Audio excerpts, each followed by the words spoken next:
We're going to have some important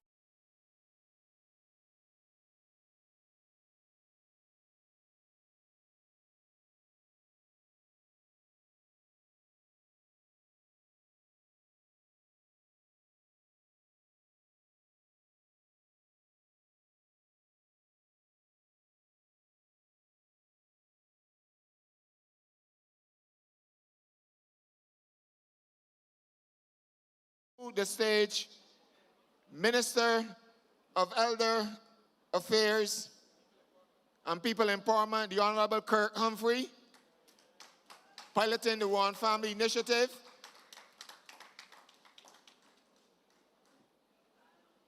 In addition to that, I'm also inviting the Minister of State in the Ministry of the Attorney General, the Honorable MP for St. Michael for the City of Bridgetown, the Honorable Kirk Humphrey, and they will lead off in this. Corey Lane. Kirk Humphrey, Minister of People Empowerment. And we have Corey Lane, Minister of State in the Attorney General's Office, special focus on crime prevention. Gentlemen, you give this discussion and persons feel free. It's an interactive session. Thank you.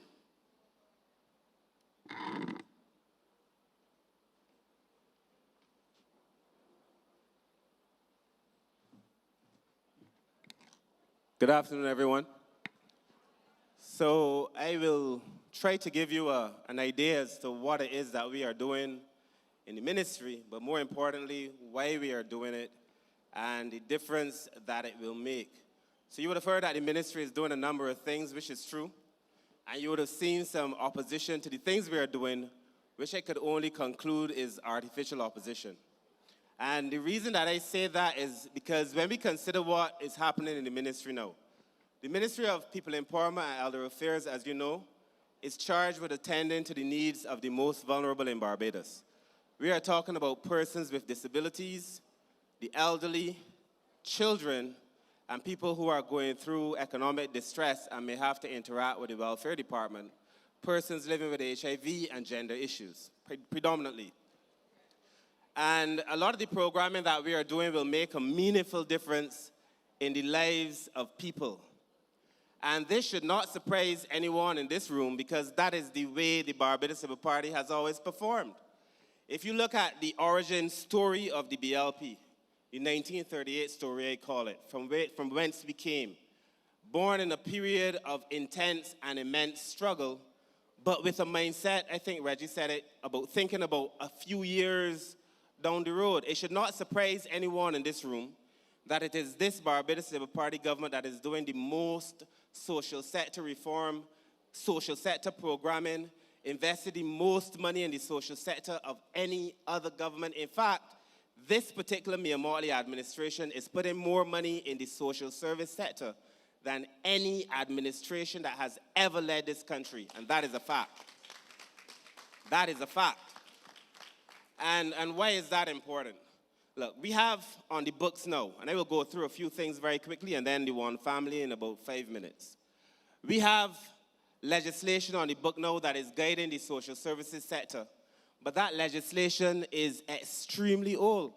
If Corey were here next to me or talking, he would tell you when we were having conversations, when he was in the ministry, some of our legislation that guides the protection of children is over 100 years old. The legislation that guides children in Barbados, most of it, 100 years old. And then it is a patchwork of legislation. You have bits and pieces of legislation. And it is not fit for purpose. It is not efficient. It does not do what it's supposed to do. That is why the government is now developing a new set of social protection legislation for children. And that legislation, ladies and gentlemen, makes no reference, because people have asked me, even within this party, that legislation makes no reference to anybody's gender or gender identity or any of those things that are causing people distress. What it does do is that it protects the children in Barbados and it modernizes what we have as tools. In fact, this legislation makes it more difficult for us to take away people's children than the current legislation. So it is clear to me that there is a lot of mischief for mischief's sake. That's one. We are also doing legislation now to protect elder persons in Barbados. If I say to you that at present in Barbados, there is no specific legislation to protect older persons in Barbados, you may be tempted to believe that I am lying. But there is no legislation in Barbados that is specific to the needs of elder persons in this country. And that this government will be the first government so to do. And that we have created a policy that is modern, it is far-reaching. We already have in our hands the draft and instructions, and legislation to protect older persons will be in place in Barbados by next year. Now, if I tell you, because I want you to understand the context within which we are bringing these changes, we are not fiddling with laws for fiddling with law's sake. There are cases where the people who need our help the most in the legislation cannot have it because the current legislation does not provide for it. That is the truth. And if you look at persons with disabilities, again, no legislation, zero legislation in this country to be able to enhance the rights of persons with disabilities in this country.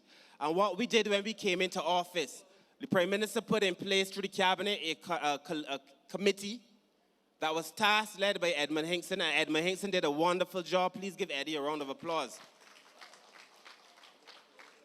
Led by Edmund Hinkson, but a committee made up of persons involved in the disabled committee, either having a disability themselves or with a family member with a disability.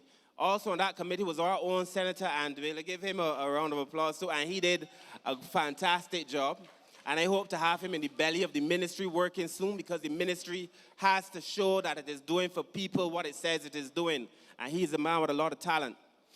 But in the ministry, we now have a policy to treat the persons with disabilities. Barbados had none before. We have legislation in draft for persons with disabilities. Barbados had none before. So you're talking about putting in place legislation for children to improve it.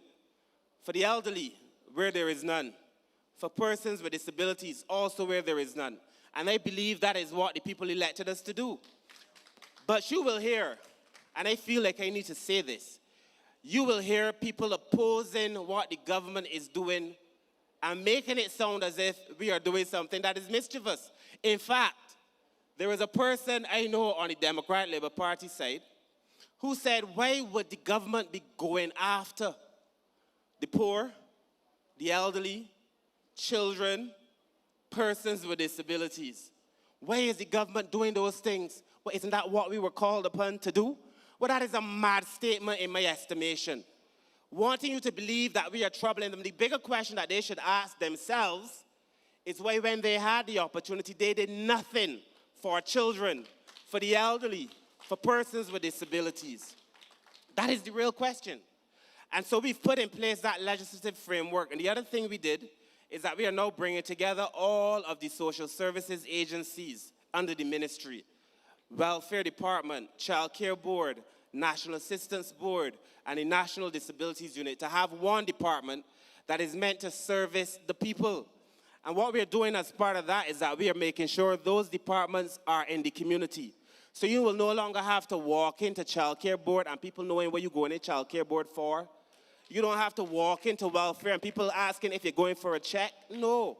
These departments will be in your community as family empowerment centers. And you could be going in there for anything under the sun, any kind of range of government services. Nobody knows your business, because poor people or people who need help must live with dignity in this country, and that is the Labour Party way. It has always been the Labour Party way.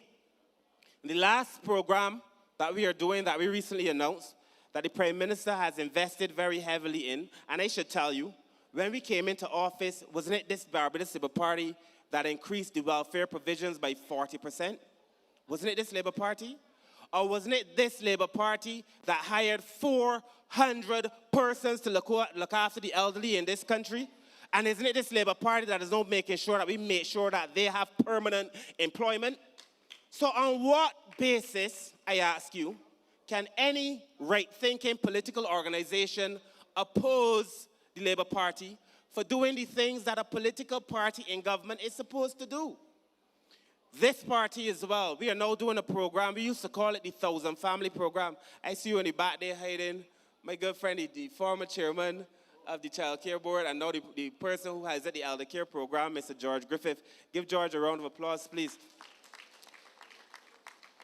But this Labour Party, your party, when we were in office between 94 and 2008, because there's a history that you have to understand. I was so thankful to you last night, Reginald Farley, incoming chair of the Labour Party. I was so thankful because of what you explained in the history. The philosophy of the Labour Party has not changed. If you look at the history, the creed of the party back in 1938, it's the same thing. To look after the poor and needy, offer economic opportunity, look after the needs of women, the same thing. And it's been this party that has brought the most development, whether it is social development or economic development in this country.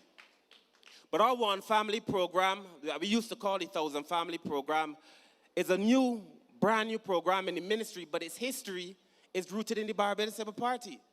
The Owen Arthur administration had created a Poverty Eradication Bureau. That Poverty Eradication Bureau used to have funds to be able to address the needs of the most vulnerable very quickly and very directly. When the government changed, there was an IC program which was built on the foundations of the Poverty Eradication Program that the Barbados Labour Party started. Prime Minister and I, when we came back into office, we determined that we wanted to expand that program, and that is how we ended up with the One Family Program. So this has been a progression of sorts, but it's a Labour Party idea coming to fruition.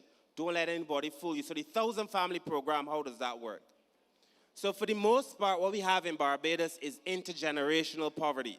So that a family in poverty passes on poverty to the generations that come after that family.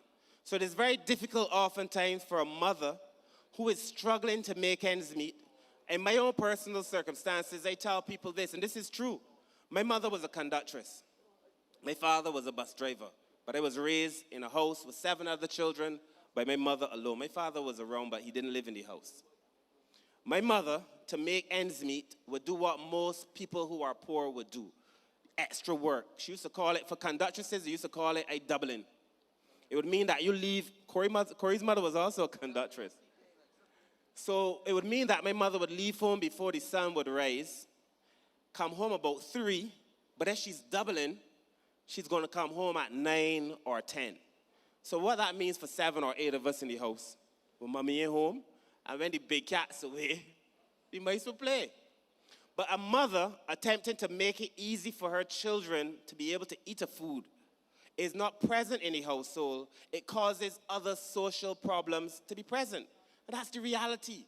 So that if you have a person who is hustling to make ends meet, the worst thing that we can do as a people or as a political party is to cast judgment on poor people who are only trying to make ends meet.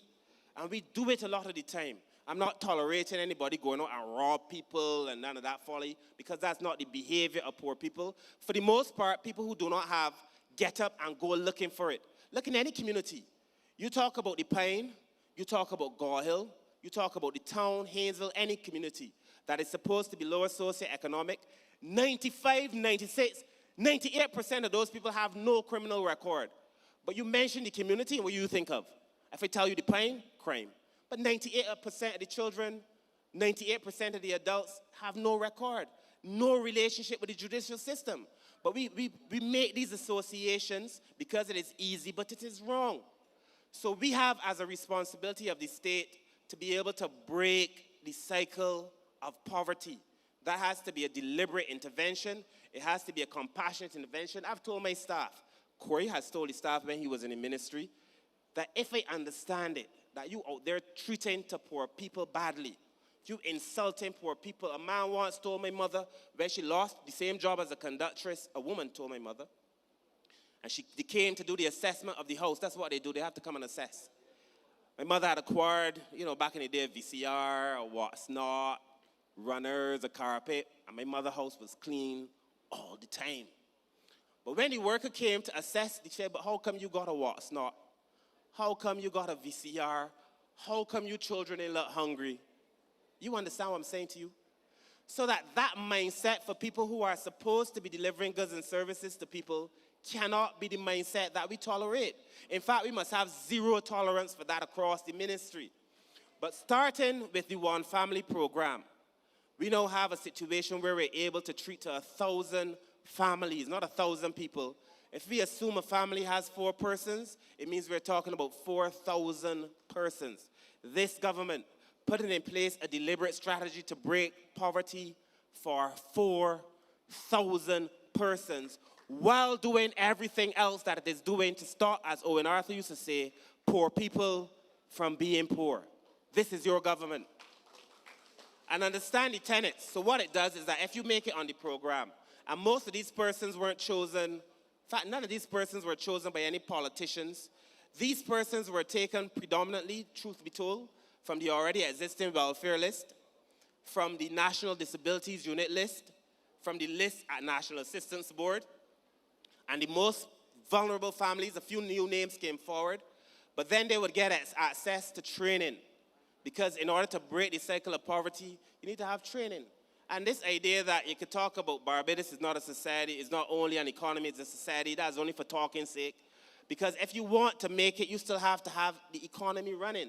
You still got to pay bills, so a person who wants to improve their circumstances must train up. You give them a job or help them get a job, that's one. Another major part of the program will be counseling, because a lot of these families, any MP in here or former MP, or some of you all would know, that if you go to a house, and a house that is dealing with a lot of struggle, and you go and you carry one hamper to that house, it does not mean that that hamper reaches the whole house. I've had circumstances where you drop it off and the person say, put that in my bedroom and lock the door, because it doesn't go to the rest of the persons in the house. And if you look at the collective income sometimes, or if you look at what persons have access to, if they combine their resources, you have enough to get yourself past the finish line. But they don't, because now you have to work on the family dynamics, the mindset, Reg, what it is that is keeping people back, Tony. That family dynamic, that's a major part of the program in counseling to help people understand what they need to do. But once you are on this program, you are then prioritized for housing. So that I say to the Minister of Housing, these are the people that came through this program. Of these people, X amount of families need housing. And the persons who go to the top of the government's list are the person from the 1,000 Family program. So that they then move away from the circumstances where they do not have access to housing. And the same thing for government training. And the same thing for government employment. And the same thing for getting access from welfare. And the same thing in education. And the same thing in health. So that these families get the best of 7 pillars as it relates to being able to improve their social circumstances. And why? Because we know if we can break the cycle of poverty for that family, it changes the trajectory for thousands and thousands of people. So it is not about basic social service provision. That might be the other side's way. But our way is about transformation. And this project is about transformation. The other thing that we do, as I wrap up, the other thing that that project is asking Barbadians to do, the Prime Minister likes to say, 1 a week could bring 3. Each one of us can bring 3 other persons. If you know that you are in a position, you may not be able to give a lot, but you may be able to give. And nobody can tell me what poor people are capable of doing. People sit and say, but they don't know. In 2005, when Ivan struck Grenada, and Hamilton Lashley was the MP, I borrowed a wheel, what do you call it? A trolley from Big B. And I pushed that trolley around the pine. I filled it 10 times to the point where the wheels had broken. That's the only reason we stopped. And people were giving and giving and giving, because Barbadians are a giving people. And there are people who, for political expediency, would want to tell you what you are and what you are not. So they want to say you ain't in a position to give, how are they going to help people? But people in this country have always helped other people. That is who we are. So we say to people who are in a position to give, If you could give a little bit of your time, give a little bit of your time. If you know a woman has to go to work at night, keep her children. Of course, and make sure that you don't trouble the people's children. And in this program, we will make sure that we come and we audit, we assess you to make sure that you don't trouble people's children. Because the new law that they're talking about will bring fines and penalties down on you and jail time eventually if you're the person who troubles the people's children. You have to stop it. Child abuse in this country is enough. One is enough. One is too much. And so if that is the case, don't do it. But we know if you help somebody out, then you are able to help that person get out of poverty. If you carry a chicken when you have a little extra, you help them get out of poverty. We also wrote to the churches. The churches have come on board to offer counseling. Mr. Curtin, Reverend Curtin. We've also offered NGOs to come on board. They've come on board to help out as well. So everybody is falling in. The international community. In fact, this project is so popular with the international community. You know, as I close, what this reminds me of? We have a prime minister who, let nobody fool you, is the greatest leader of any nation alive today in the world. That is a fact. And that everywhere any of us go in the world, they say to us, I wish we had Mia Motley to lead this country. But we let people in this country try to pull her down. And that we do not stand up and defend her is a shame. Because we know that, no, as much as the prayer don't, they can't say she don't work hard. Because she's been working hard for this country from day one. And so other people will want to come and pull down the program because it suits their interests. But we have to defend what this Barbados Labour Party is doing. Because a man who had the opportunity and did nothing can't tell me about the something that I am doing. If you had the reins of government for 10 years and you weren't able to do anything before COVID, before a hurricane, before ashfall, before a war, before another war, before all these things, and that when we came in, you were not, when the Dems came in 2008, Barbados wasn't the third most indebted country in the world.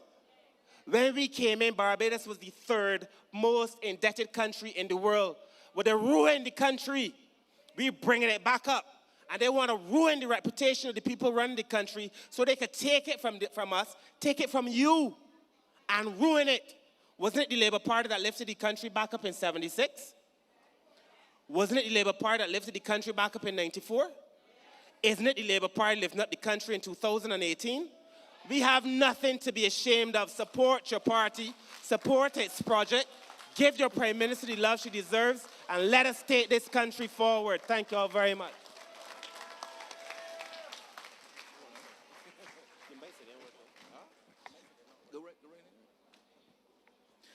All right, let's hear it again for Comrade Kurt Humphrey, my friend, my brother, my colleague.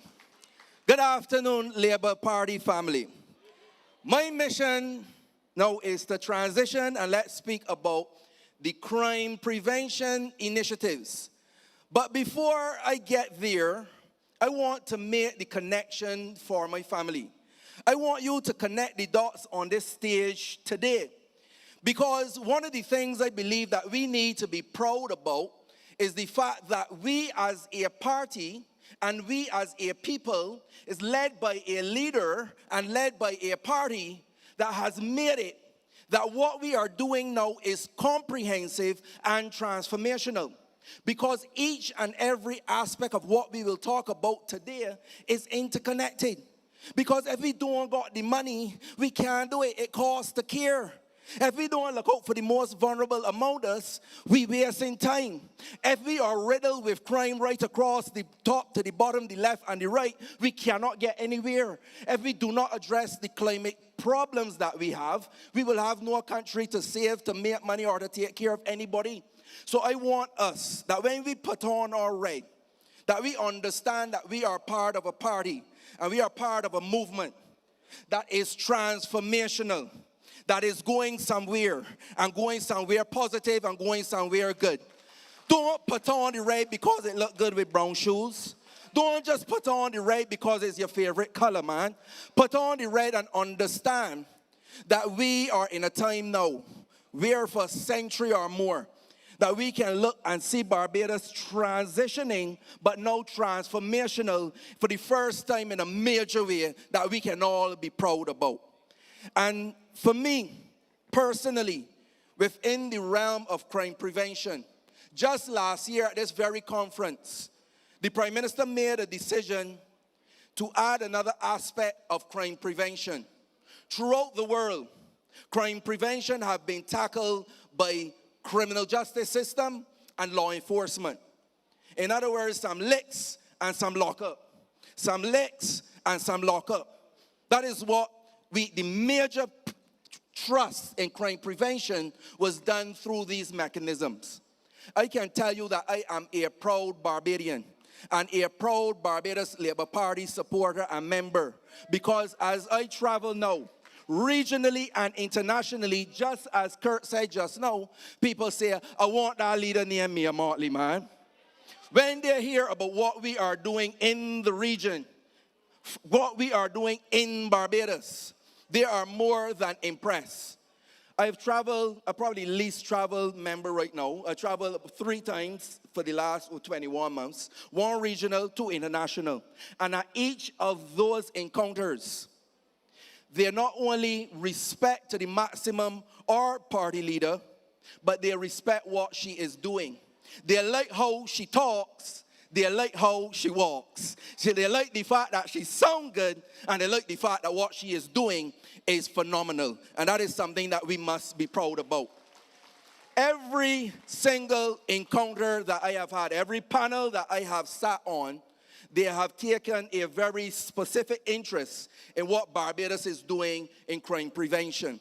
Every panel, the questions directed. Every panel, the line where we think people want to know what it is we're doing and how them could do it too. And they are engaging us. And I think that that is something that I think we should be proud about. Don't listen to the naysayers. Don't listen to the haters. Unless they're giving you constructive criticism, something that we can use to improve ourselves. So as you all know, I like to do it. Let's get down to brass tacks. And the brass tacks for crime prevention is very simple. When I was appointed, the first thing I had to do is to find out who is the team that would assist me. I can tell you, you should be proud of your young socialists, because they came to me and they said, listen, we got talent in this party. They believe that sometimes it is too often overlooked.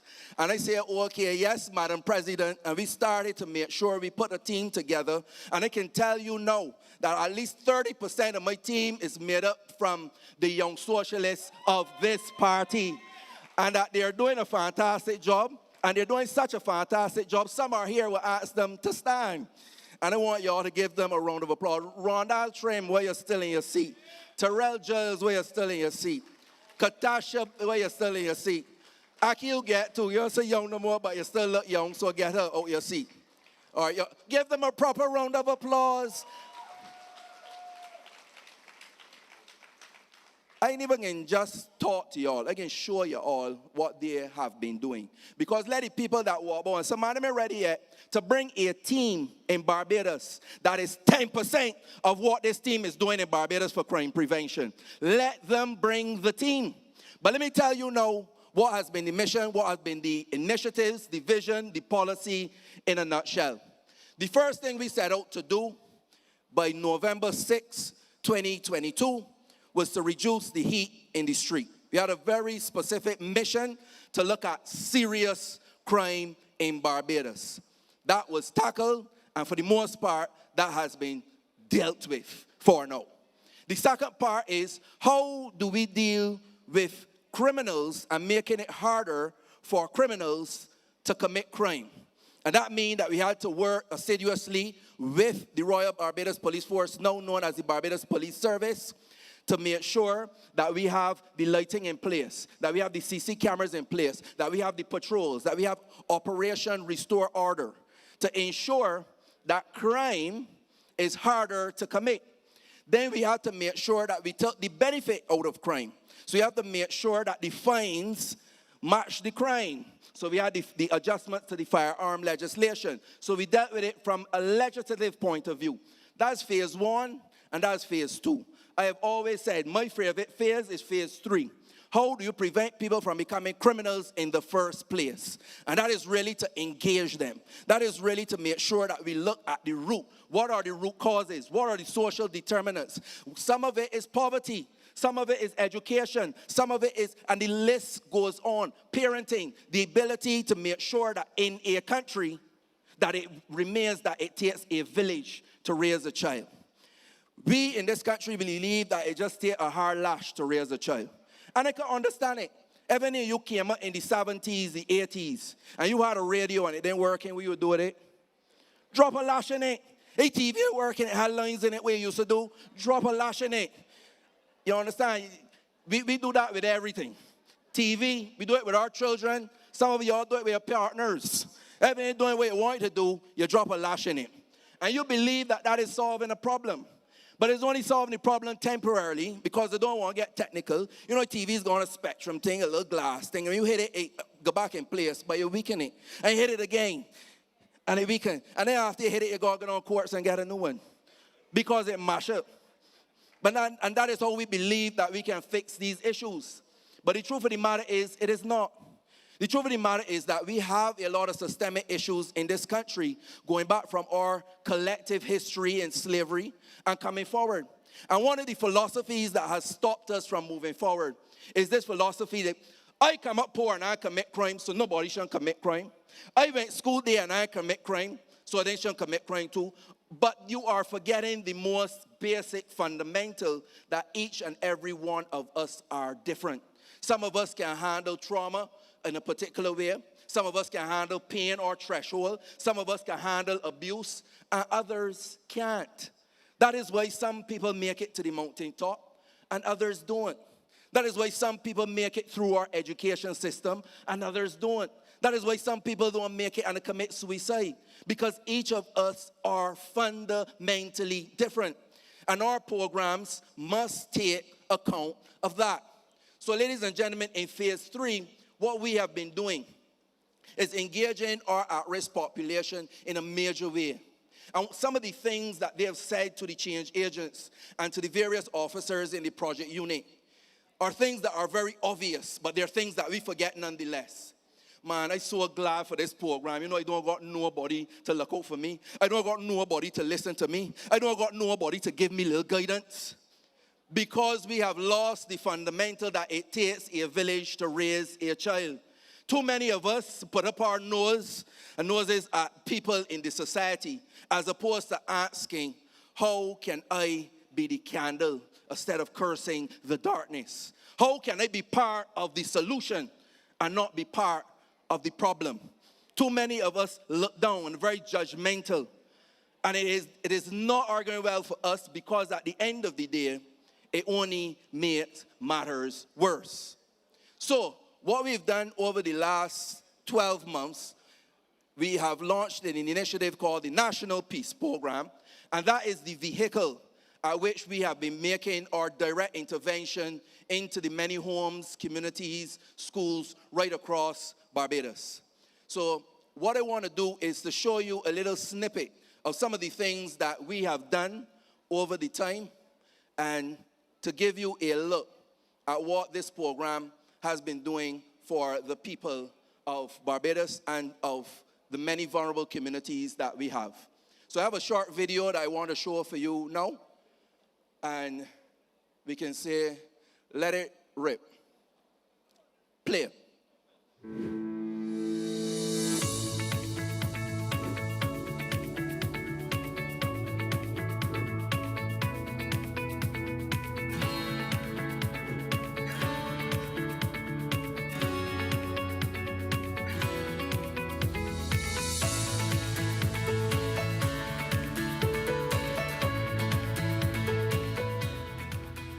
My question this morning is, are you going to fight for yourself?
Hello, Flip Your Script delegates. I welcome you to the official start of the Aftercare program.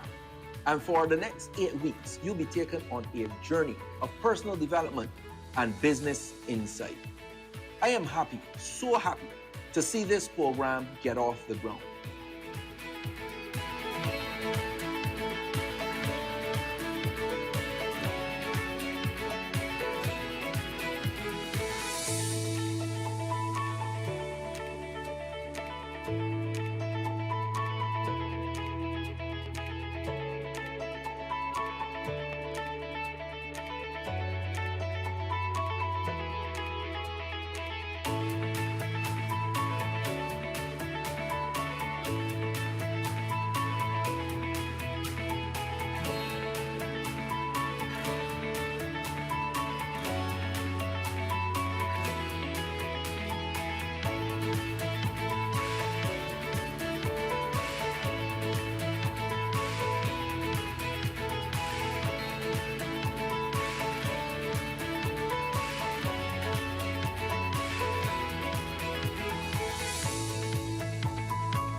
Ladies and gentlemen, the National Peace Program and Crime Prevention under the Office of the Attorney General.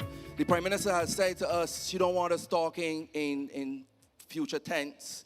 She wants us talking in past tense. I thought it important for you to see the work that the members have been doing. And as I was talking, I acknowledge the President, the Director of the National Peace Program, Mr. Akil Daly. And I want you to continue to keep us in your prayers and continue to support this party, this country, and the initiatives of crime prevention for Barbados. Ladies and gentlemen, I thank you. Good evening, comrades.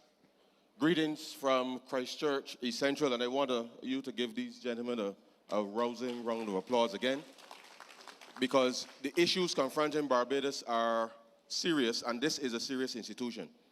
And you heard Reggie last night speak to what we have to do, not just as individuals, but as an institution, to make sure that we remain focused. Now, as I was coming down this afternoon, I was listening to Bob Marley. And I chose that music because it feels as if the world, again, is at war. But we are at war for the wrong reasons. And we have to remain focused, because right here in this Caribbean region, we remain a zone of peace. And the issues that Kurt spoke to, the issues that Corey spoke to, are near and dear to all of our hearts, because the one thing that Barbados is known for is stability. Stability. And it is important that the policies that we execute contributes to that stability. And as Reggie said to you last night, if you're not putting in something, then we're not contributing to ensuring that the Barbadian landscape, our way of life, can not just be maintained, but improved. So as I was listening to Bob, and I said to myself, you know, the guys asked me to speak about this thing called the Bridgetown Initiative. And trust me, it is simple but complicated, because you're dealing with an international system that does not really care much about small island states anymore. Furthermore, the world is still very much divided ideologically, and that matters for us because, as you know, even though this is the Barbados Labour Party Annual Conference, we have remained very, very, very, very strong and focused on what His Excellency, the Right Honourable Errol Barr, said at Independence, that we are friends of all and satellites of none. And in this world today, we have to remain strong and focused on that. because we must make sure that whatever policies we implement, they benefit the citizens of Barbados. Now, the Bridgetown Initiative, I was there last year with the Prime Minister, the weekend of Kadooment. We brought a whole set of people in to craft this idea that what is required now for the world to remain focused or to refocus the world is a strong agenda that is focused on how are we going to solve the problems for everyday people. And the reality is that we have an international financial architecture that is really not suited to the times that we are living in today. And if you cast your minds back to when your grandparents, when Granny Adams certainly had founded this party, it was at a serious time, leading into what was the Second World War. And the hardship that was occasioned on our grandparents was serious. No less serious today, but it was very serious then. And these institutions were set up for reconstruction and what they call development. And you can see today that if Barbados was to start a war tomorrow with whoever, we would get money, you know. Money appears very quickly. But if you say we want money to help poor people, it's like pulling teeth. If you say you want money to deal with crime prevention and other issues, you can't get it. If you say we want money to build schools, you want money to invest in healthcare, it is difficult to get it. You got to go from A to Z and back up to A again. Show everything that you got. But let me start a war tomorrow. The money can come. The world has lost its focus. So we have said, look, we need to be sharp, incisive, under the leadership of the Honorable Prime Minister, to say to everybody that we got to do the things that matter for people in their everyday lives, which means the way that we borrow, the way that we access trade. We want to do a whole set of things. We want to be able to modernize our electric grid. We want to do renewable energy. You got the electric buses. We want to do more. But the reason that we can't do more quickly is because they're using the same trade systems to limit us from being able to do things quickly. And the reality is that we can do a whole lot to improve the lives of poor people. We can do a whole lot to deal with the issues that confronting persons that find themselves before the criminal justice system. But it's all connected. And if we cannot find the resources fast enough to do the interventions that Kurt want to do, which helps Corey, which helps everybody, because stability in this country is the one thing that we must ensure happens.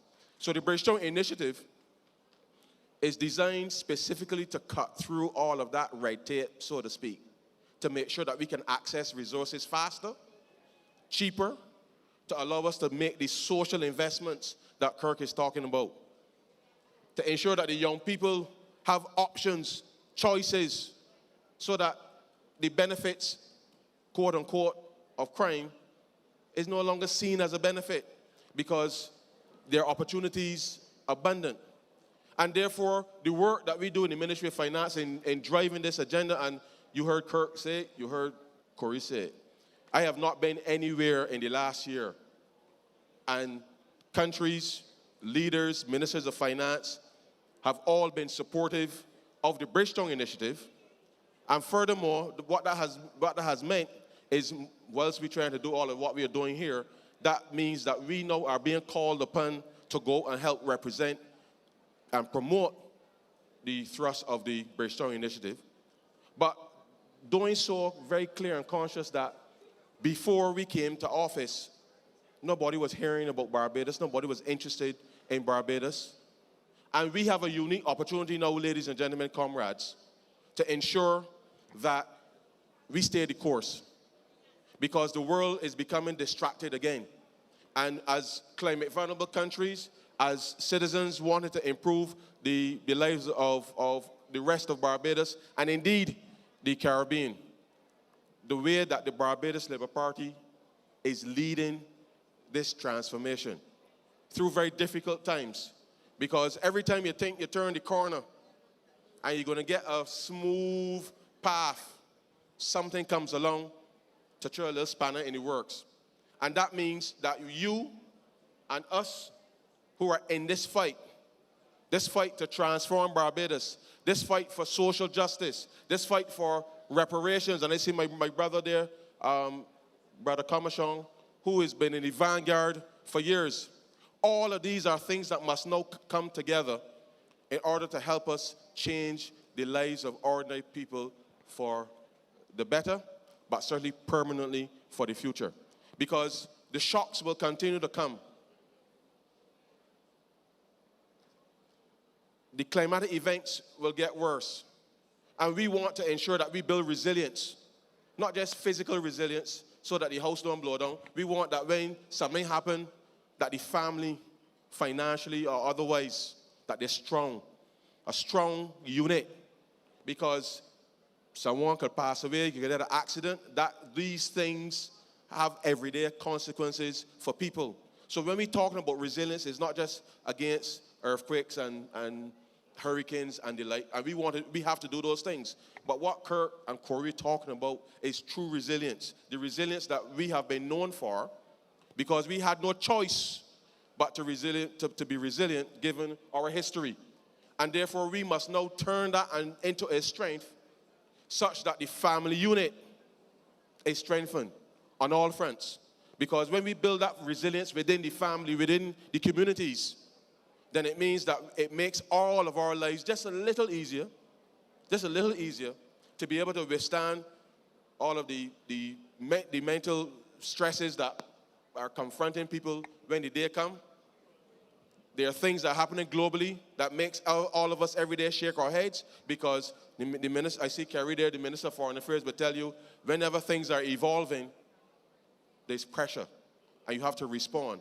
And you have to respond in a way that sometimes is very diplomatic, because the things that we want to do for you and your families require us to ensure, as I said at the very beginning, that we remain friends of all and satellites of none.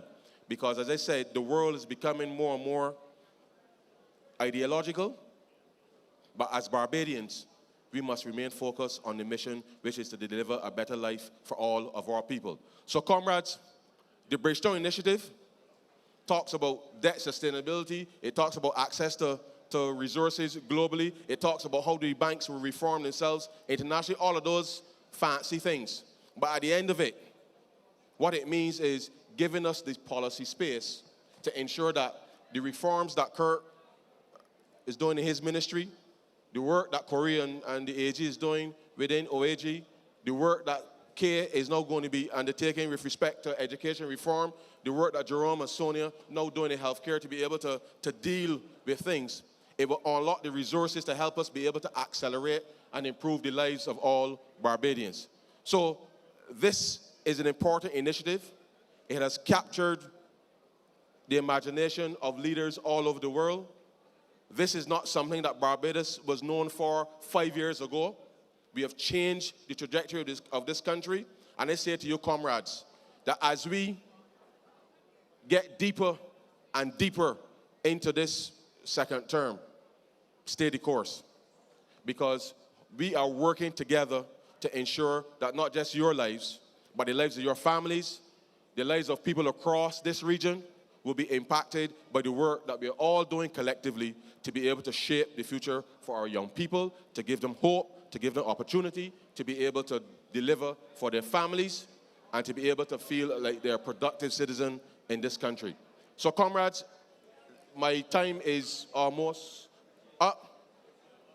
But I want to say thank you for the wonderful support that you've given us as a government. I want to ask you to continue to get on the ground and work to promote the good work of the Barbados Labour Party, and do not let anybody fool you.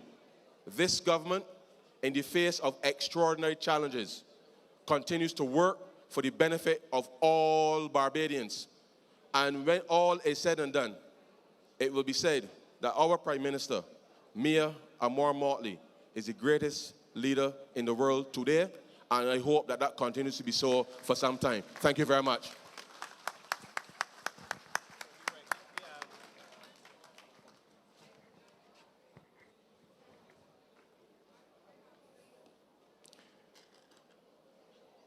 We want to say thank you to Minister of People Empowerment and Elder Affairs, Kirk Humphrey, Minister of State responsible for crime prevention, Corey Lane, and Minister of State in the Ministry of Finance and Economic Affairs, Ryan Strawn, for those insightful comments, remarks, giving you some enlightenment with respect to the initiatives that this government has been taking as we try to maintain this ship of state called Barbados. As you are aware, we are preparing now for the speech, the keynote speech by our Honorable Prime Minister. So we're just going to, we have to do a bit of rearranging, so I'm just going to take a break at this time as our guests arrive as well. And I'll be back with you in a few minutes. So just relax. We'll be right back as we prepare for the speech of our Honorable Prime Minister. Thank you.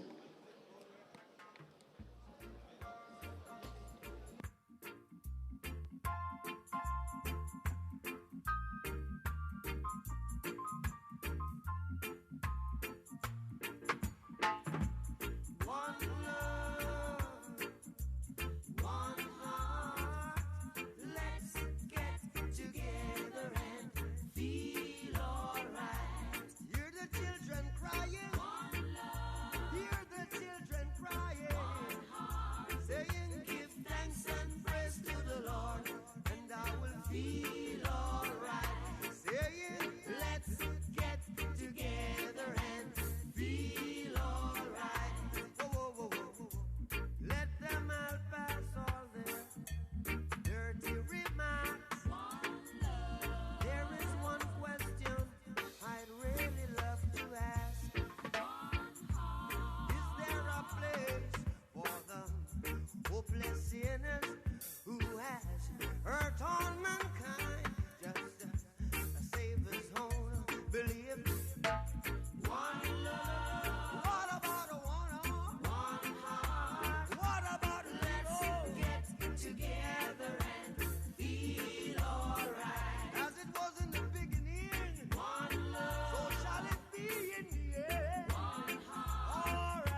the roll is called up, I'll be standing taller to face the darkest and the hardest of times. We'll be taking care of all the children thereof, but if it's required, we'll be on the front line. You can call me by my name, I am ready to roll. Once the rules remain the same, how the story's been told. Call me anytime, never cop out. Lioness is on the rise, don't you ever have doubt. Never say never, willingness forever to fight and be strong. Once it's for better, I'll write every letter and moving right along. And I'll roll with the punches, accept changes, work with the formula, do what I have to do, and call me by my name, I am ready to roll. Once the rules remain the same, how the story's been told. Call me anytime, never cop out. Lioness is on the rise, don't you ever have doubt. When you are willing to serve, we have room to observe, to see if you can walk the walk you took. Let me give you my word, my voice must be heard. Bravery is a piece of my heart. Call me by my name, I am ready to roll. Once the rules remain the same, how the story's been told. Call me anytime, never cop out. A lioness is on the rise, don't ever have no doubt. Oh, when the roll is called up, we'll be standing taller to face the darkest and the hardest of times. We'll be taking care of all the children thereof, but if it's required, we'll be on the front line. You can call me by my name, I am ready to roll. Once the rules remain the same, how the story's been told.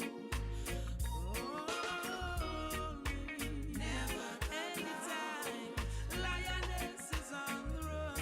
Don't you ever, call me by my name, I am ready to roll. Once the rules remain the same, how the story's been told.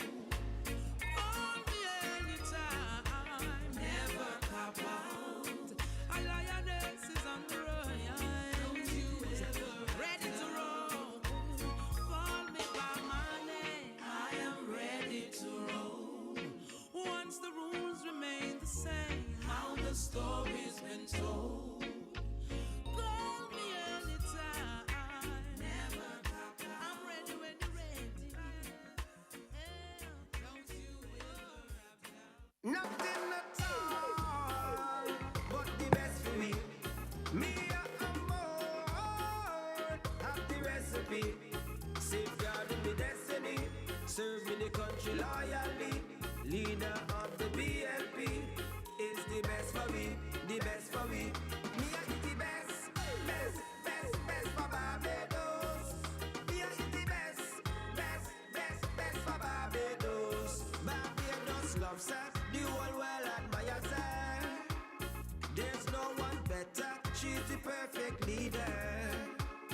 Cause when trouble come around, we don't panic, cause we don't know me a care. She's the best leader for this time and nobody can compare. Cause when trouble come around, we don't panic, cause we don't know me a care. She's the best leader for this time and nobody can compare. Nothing at all but the best for me.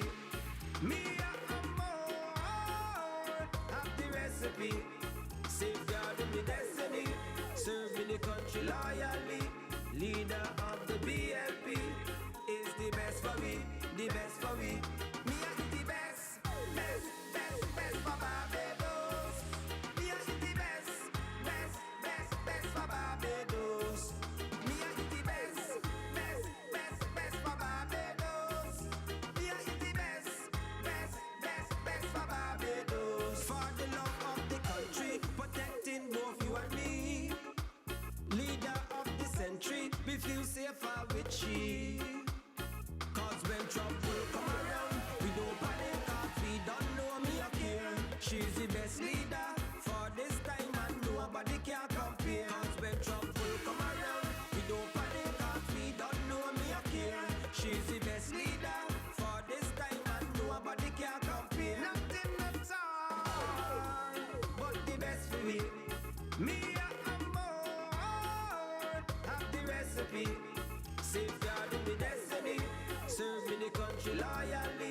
leader of the BLP, is the best for me, the best for me.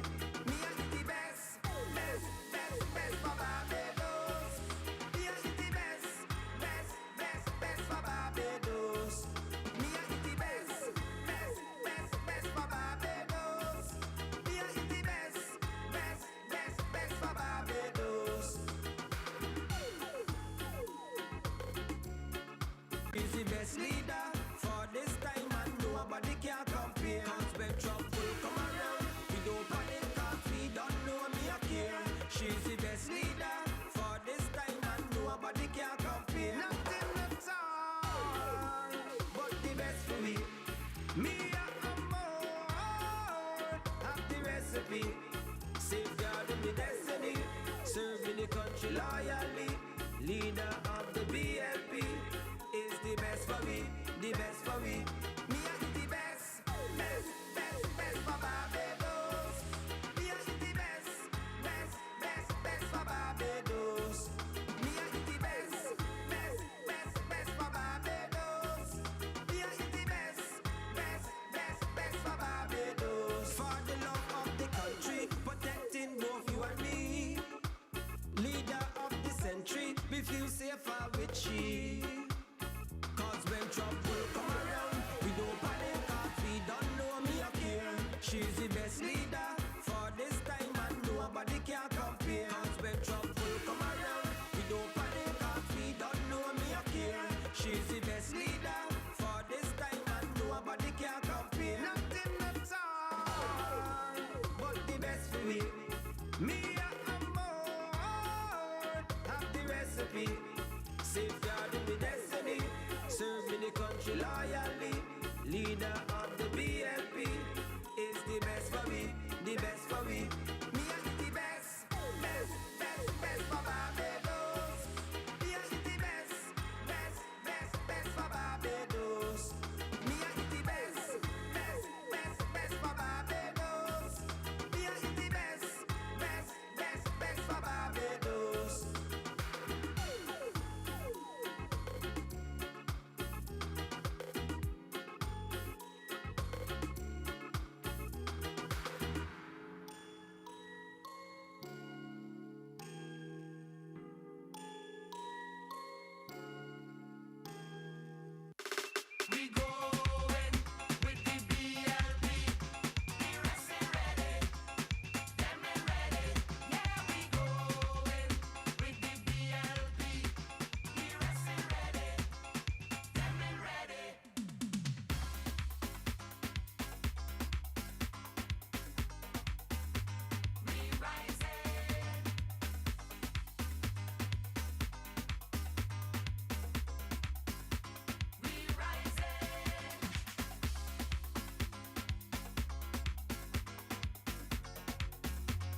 Yes, good evening, comrades all. We are preparing for the address by our leader, and we are encouraging everyone to come inside the hall. There is plenty of room in here that can accommodate you.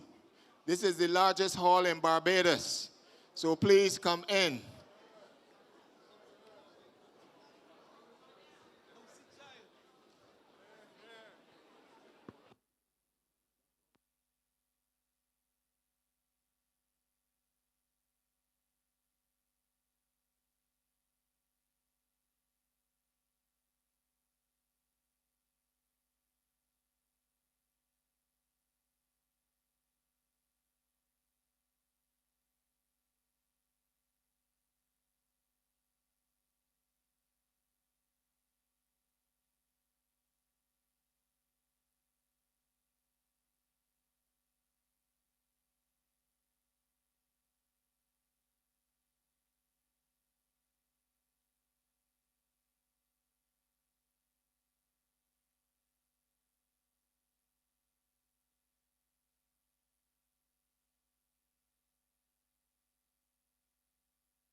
BLP got the place crowded. All aboard? Yeah. You ready to roll? Yeah. Can I talk just a little bit? Can I really talk just a little bit? Can I really talk just a little bit? Hold on. Now is the time. Now is the time. Everybody ready? Everybody ready? Go tell your friends. Go tell your friends. Tell your whole family. Your whole Tell family. the stranger up on the left. On the left. Tell the stranger up on the right. On the right. We're rolling with BLP. It's one chance to make this right. Together we rolling. Together we moving. Together we working. And we building. Tell me how you're feeling. You know why? All our way to BLP. All our way one family. All our way to BLP. All our way with me up. Come let me step. With me up. Be making it better. Yes, that's right. That's right, comrades. All the way. All the way. I'm inviting Comrade Ian Gooden Etchell to come to the stage. No, we're ready for the road. We don't want no drama. No, get on board with me. Comrade Ian Gooden Etchell. Family, and we rolling with BLP. And Put your hands together together we roll. for Comrade Ian Gooden Etchell, who is going to come. Together we moving. Together we working. And we building. Tell me how you're feeling. You know why? All our way to BLP. All our way one family. All our way to BLP. All our way with me. Come let me step. With me up. We making it better. With me up. Climbing up the ladder. With me up. We ain't looking back, lad. Hold it. BLP got the place crowded. All Welcome, aboard. Yeah. You ready Comrade to roll? Ian Gooden Etchell. Can I talk just a little bit? Can I really talk just a little bit? Can I really talk just a little bit? Hold on. Now is the time. Now is the time. Everybody ready? Everybody ready? Go tell your friends. Go tell your friends. Tell your whole family. Your whole Tell family. the stranger up on the left. On the left. Tell the stranger up on the right. On the right. We're rolling with BLP. It's one chance to make this right. Together we rolling. Together we moving. Together we working. And we building. Tell me how you're feeling. You know why? All our way to BLP. All our way one family. All our way to BLP. All our way with me up. Come let me step. With me up. Be making it better. With me up. Climbing up the ladder. With me up. We ain't looking back, lad. Everybody know, come get aboard. We ain't taking no more heavy load. Let me come together and make things better. No, we're ready for the road. We don't want no drama. No, get on board with me. It's one big family and we're rolling with BLP. Good afternoon, comrades. Good afternoon. Let me also say welcome to St. Lucie. Warmest greetings, especially to our specially invited guests, delegates, and comrades all. Let me say how pleased I am to once again share with you the unique experience of an occasion that generates an atmosphere of fellowship that is second only to that of Christmas. And my pleasure is heightened by the honor given to be part of the traditional highlight to the gathering, the address by our political leader. Conference, how can I properly stuff into a couple of minutes a summary of all that has been written and spoken about our political leader and the Prime Minister, Mia Amor Montley? Having stood out from her entry into politics and government, she has gone on to break records, rewrite history, and smash barriers and glass ceilings, and the eyes, ears, and minds at home, regionally, and across the globe. Our comrade has been standing on the shoulders of our outstanding past great Barbados Labour Party leaders. The Right Excellent Sir Grantley Herbert Adams, national hero, Tom Adams, Sir Harold Bernard St. John, and Owen Seymour Arthur have led this party and country as Premier and Prime Minister, and each one has left a legacy that has stood the test of time. From the delivery of universal adult suffrage to the Deepwater Harbor under Sir Grantley Adams, the Tenantries Freehold Purchase Act, the Industrial Revolution, and the iconic Central Bank under his son Tom Adams, Sir Harold Bernard St. John, building international trade and tourism, and Owen Arthur, who created the Urban and Rural Development Commission to enhance people's lives at the community level, who brought some 11 years of economic growth and development and led this party to a record 3 consecutive general election victories. Our present leader, from her record thus far in 5 short years, seems poised to leave her own distinctive mark of political stardom. She has led us to a never-before-seen 2 consecutive 30-love general election victories. Successfully led the charge against the dreaded COVID-19 pandemic and is in her detailed process of transforming the economic and social sectors of Barbados. Comrades, on the international scene, our Prime Minister has been vigorously and vocally championing the long and burdensome but essential cause of a better economic and social deal, not only for Barbados and the Caribbean, but for the rest of the world. I am sure you will join me in wishing her every success in these huge but complex necessary issues in this great mission. Our Prime Minister, Mia Amor Montley, has restored and elevated Barbados' image on the world stage. She's brought back much needed economic stability to our economy. No more downgrades, no more declines, instead upgrades, consistent growth, and have now become the order of the day. She's focused on the infrastructure required to develop Barbados. She's given more resources to the social sectors than any other prime minister. She's transforming the energy sector. She's reforming the agriculture sector. She's expanding sporting facilities. Ladies and gentlemen, your prime minister, our great political leader. Ladies and gentlemen, join me as we introduce Miss Mia Amor Montley. King of all kings, rule all things. Barbados is stronger with the Barbados Labour Party.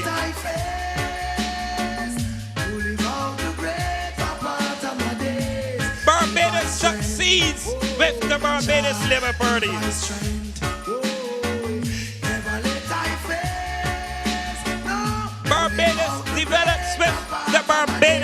Party.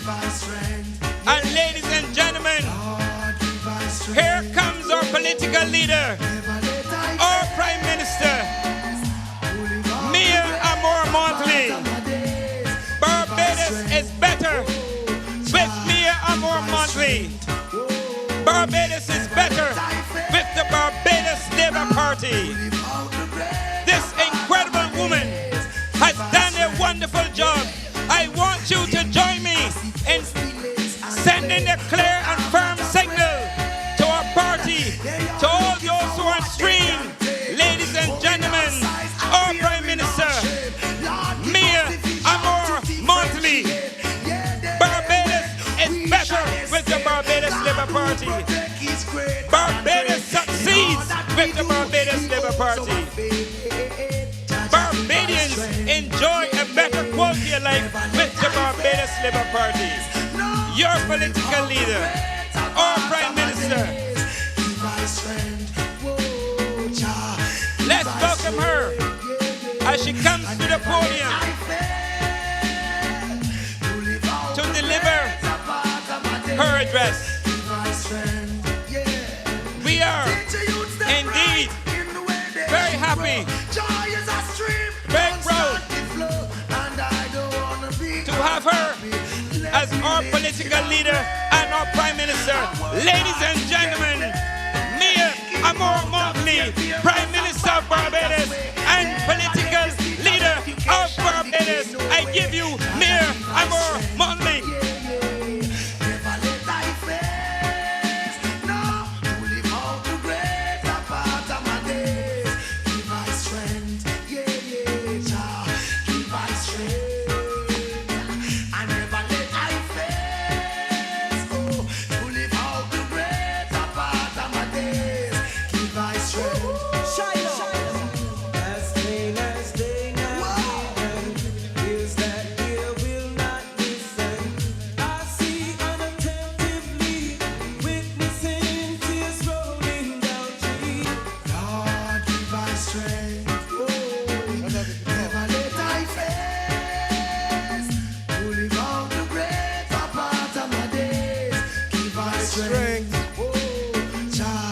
Give I strength.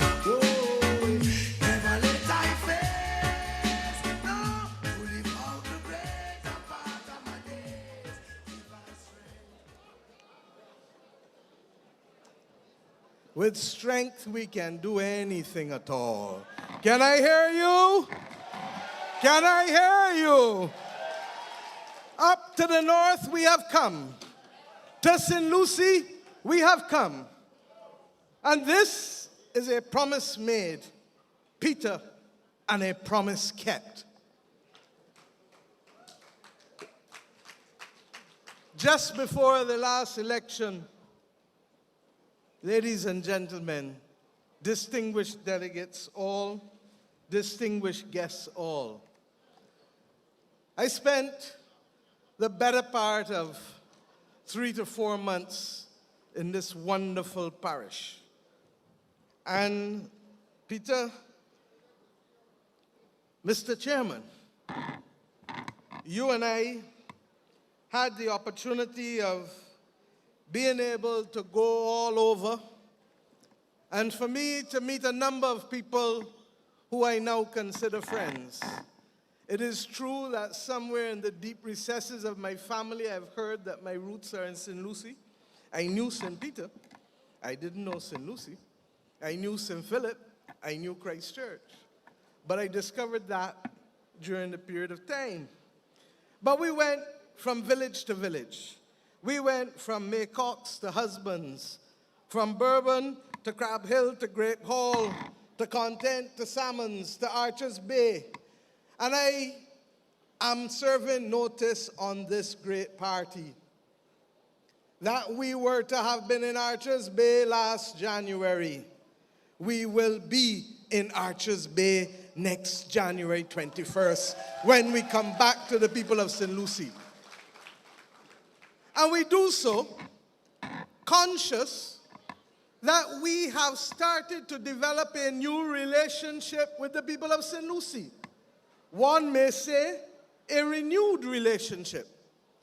There was a time in the early days of this party's formation when that relationship was much closer than many of us understood it to be. Not true, Brady?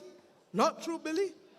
Indeed, I think you had the opportunity with what was to be an oasis with Roy Brathwaite's election, Johnny, in 1981.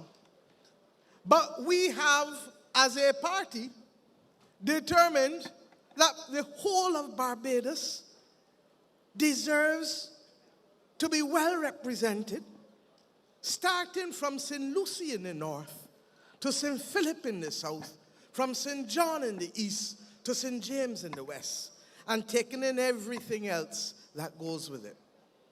And one of the things that we therefore did was that we literally went in every nook and cranny of this parish to be able to let you know that we care and that you matter.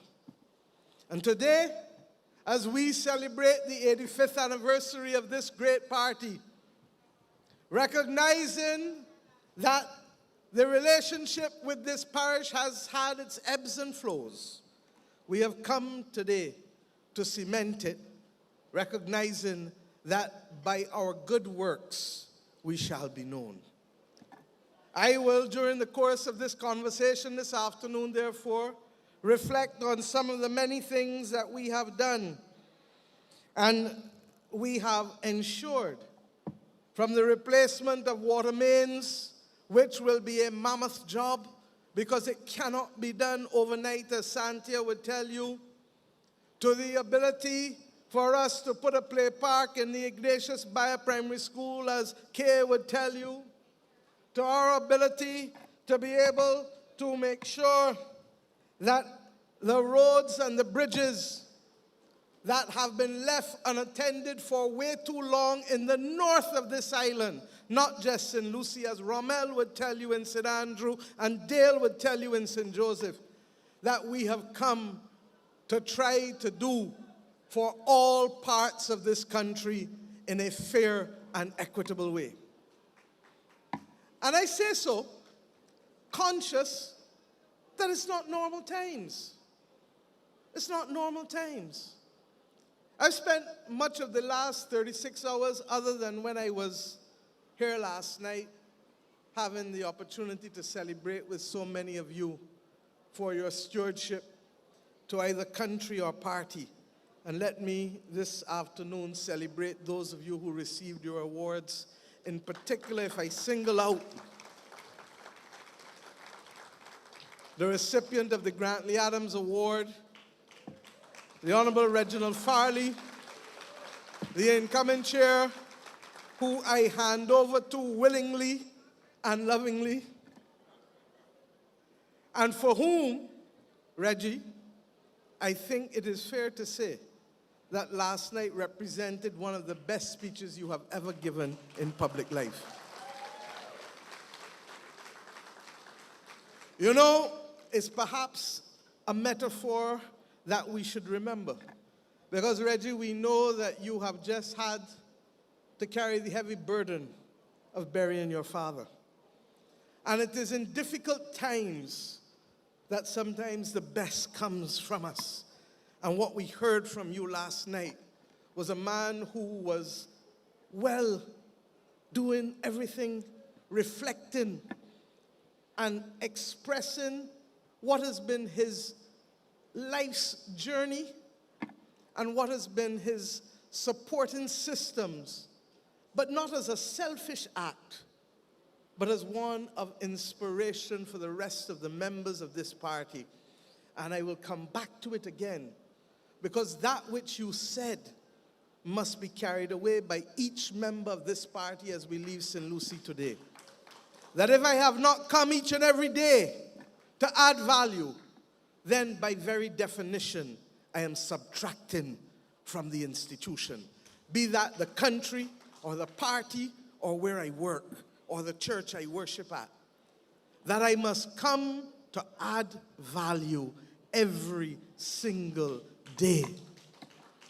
And I see our great friend, the Chinese ambassador here, and I reflect, because your civilization has been one that has taught us that inch by inch by inch, we shall reach the great heights. But those who believe that there can be an instantaneous transformation want to buy in to the rhetoric of today that believes that everything is instant and nothing requires work, determination, and commitment. So, Reggie, this party salutes you. I'm hopeful that the rest of the party will express to you how much that speech last night hit the right place at the right time, and may I say, by the right person. But as I said, much of the last 36 hours, I shut out all the maddening noises. And I asked Jess to be alone. It helped that I was fighting off a flu too. But other than Indar's intrusion yesterday, I refused all other calls and all other meetings, but it was for a good cause and a good purpose. And why? There is so much angst. There is so much hesitancy.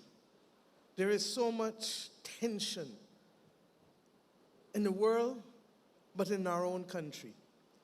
And sometimes you have to pause and listen very, very carefully to what is happening and why. I think I understand it. I think I understand that virtually 3 years of restricting the movements of big people, adults, not little children. You can't come out of your house from 6 o'clock in the evening to 6 o'clock in the morning. You can't go to work and get away and get a little breather, because sometimes you don't always want to be in the house because the house means other things you got to listen to. All of those things have conspired to leave the world in a very restless place. And our country is no exception. I ask us that we reflect on it. There are many among us who worry about tomorrow, who worry about next month, who worry about next year. There are many of us who can't figure out how they're going to deal with cost of living, or how they're going to deal with the fact that this rain, in the season of superlatives, as I call it, you go from the very driest first 6 months of the year, you couldn't get any water at all. Everything dry up. Water Authority, Sante, you had to put restrictions in place to ensure that what little we had could be shared by everybody. And indeed, the first 6 months had half the rainfall average of the last 30 years. Now, as Sabu predicted, the rain was going to come in October, and boy, has it come. But it hasn't only come to be among the wettest, it's also come with an intensity that we're not accustomed to. And that intensity means that the systems that have been built for centuries, that have been modified in recent decades, are no longer appropriate for the task. And that is why the government has requested and received a secondment from a distinguished Barbadian, Mr. Daniel Best from the Caribbean Development Bank, to come and work with William and Santia to ensure that we can redesign all of our systems, because they are no longer appropriate for a climate crisis. In terms of food security, we suffer. The people in Mount Poya who we added, they too have known what it is to have to rely on Water Authority trucks bringing water. We've been able to put ponds at River in St. Philip and at Lairs in St. Michael. And we continue to do the investigative work, Santia, with the help of the Caribbean Institute of Meteorology and Hydrology and the Barbados Water Authority, working together. Because if we don't get it right, it won't be anxiety that you have. It will be scarcity that you face. And then, of course, you don't know what is real news and what is fake news anymore. People sending wrong things. A man sent me a chicken with a price $52.17, looking like a car number. And it turned out to be 2-3 years ago and a mistake. But I was glad that he did it because we've had meetings with the poultry sector, and I'll speak to that in a little while. My friends, all of these issues have conspired to create that mood. And many of us have seen it. We've talked, Jerome, about the decline in mental health that we are seeing. The fact that some of our young people, regrettably, did not believe that they could see the future, and unfortunately took their own lives. It is a rapidly changing world. And if that were not enough to add to the supply disruption, the increased price of oil, for the most part, although it has started to stabilize, and just as we think that it was, bam, conflict breaks out in the Middle East again and threatens to spread. And the consequences of war will be borne by all of us. I asked the cabinet 2 weeks ago, what do you think Barbados was like during World War II? Do you think we heard bombs other than the Cornwallis? I'm told not. But what we had was the consequences of war, the scarcity, the hard times, the sweet potato, big rice.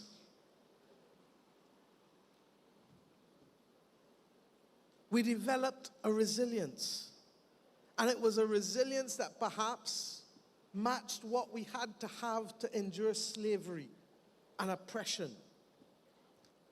But one of the difficulties is that since independence, because we have generally had an upward trajectory, many of our younger people have not yet learned the art of developing that resilience.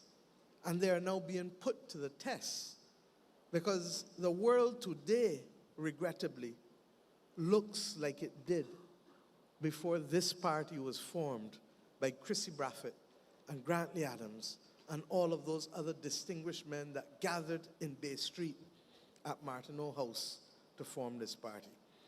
It is a difficult time.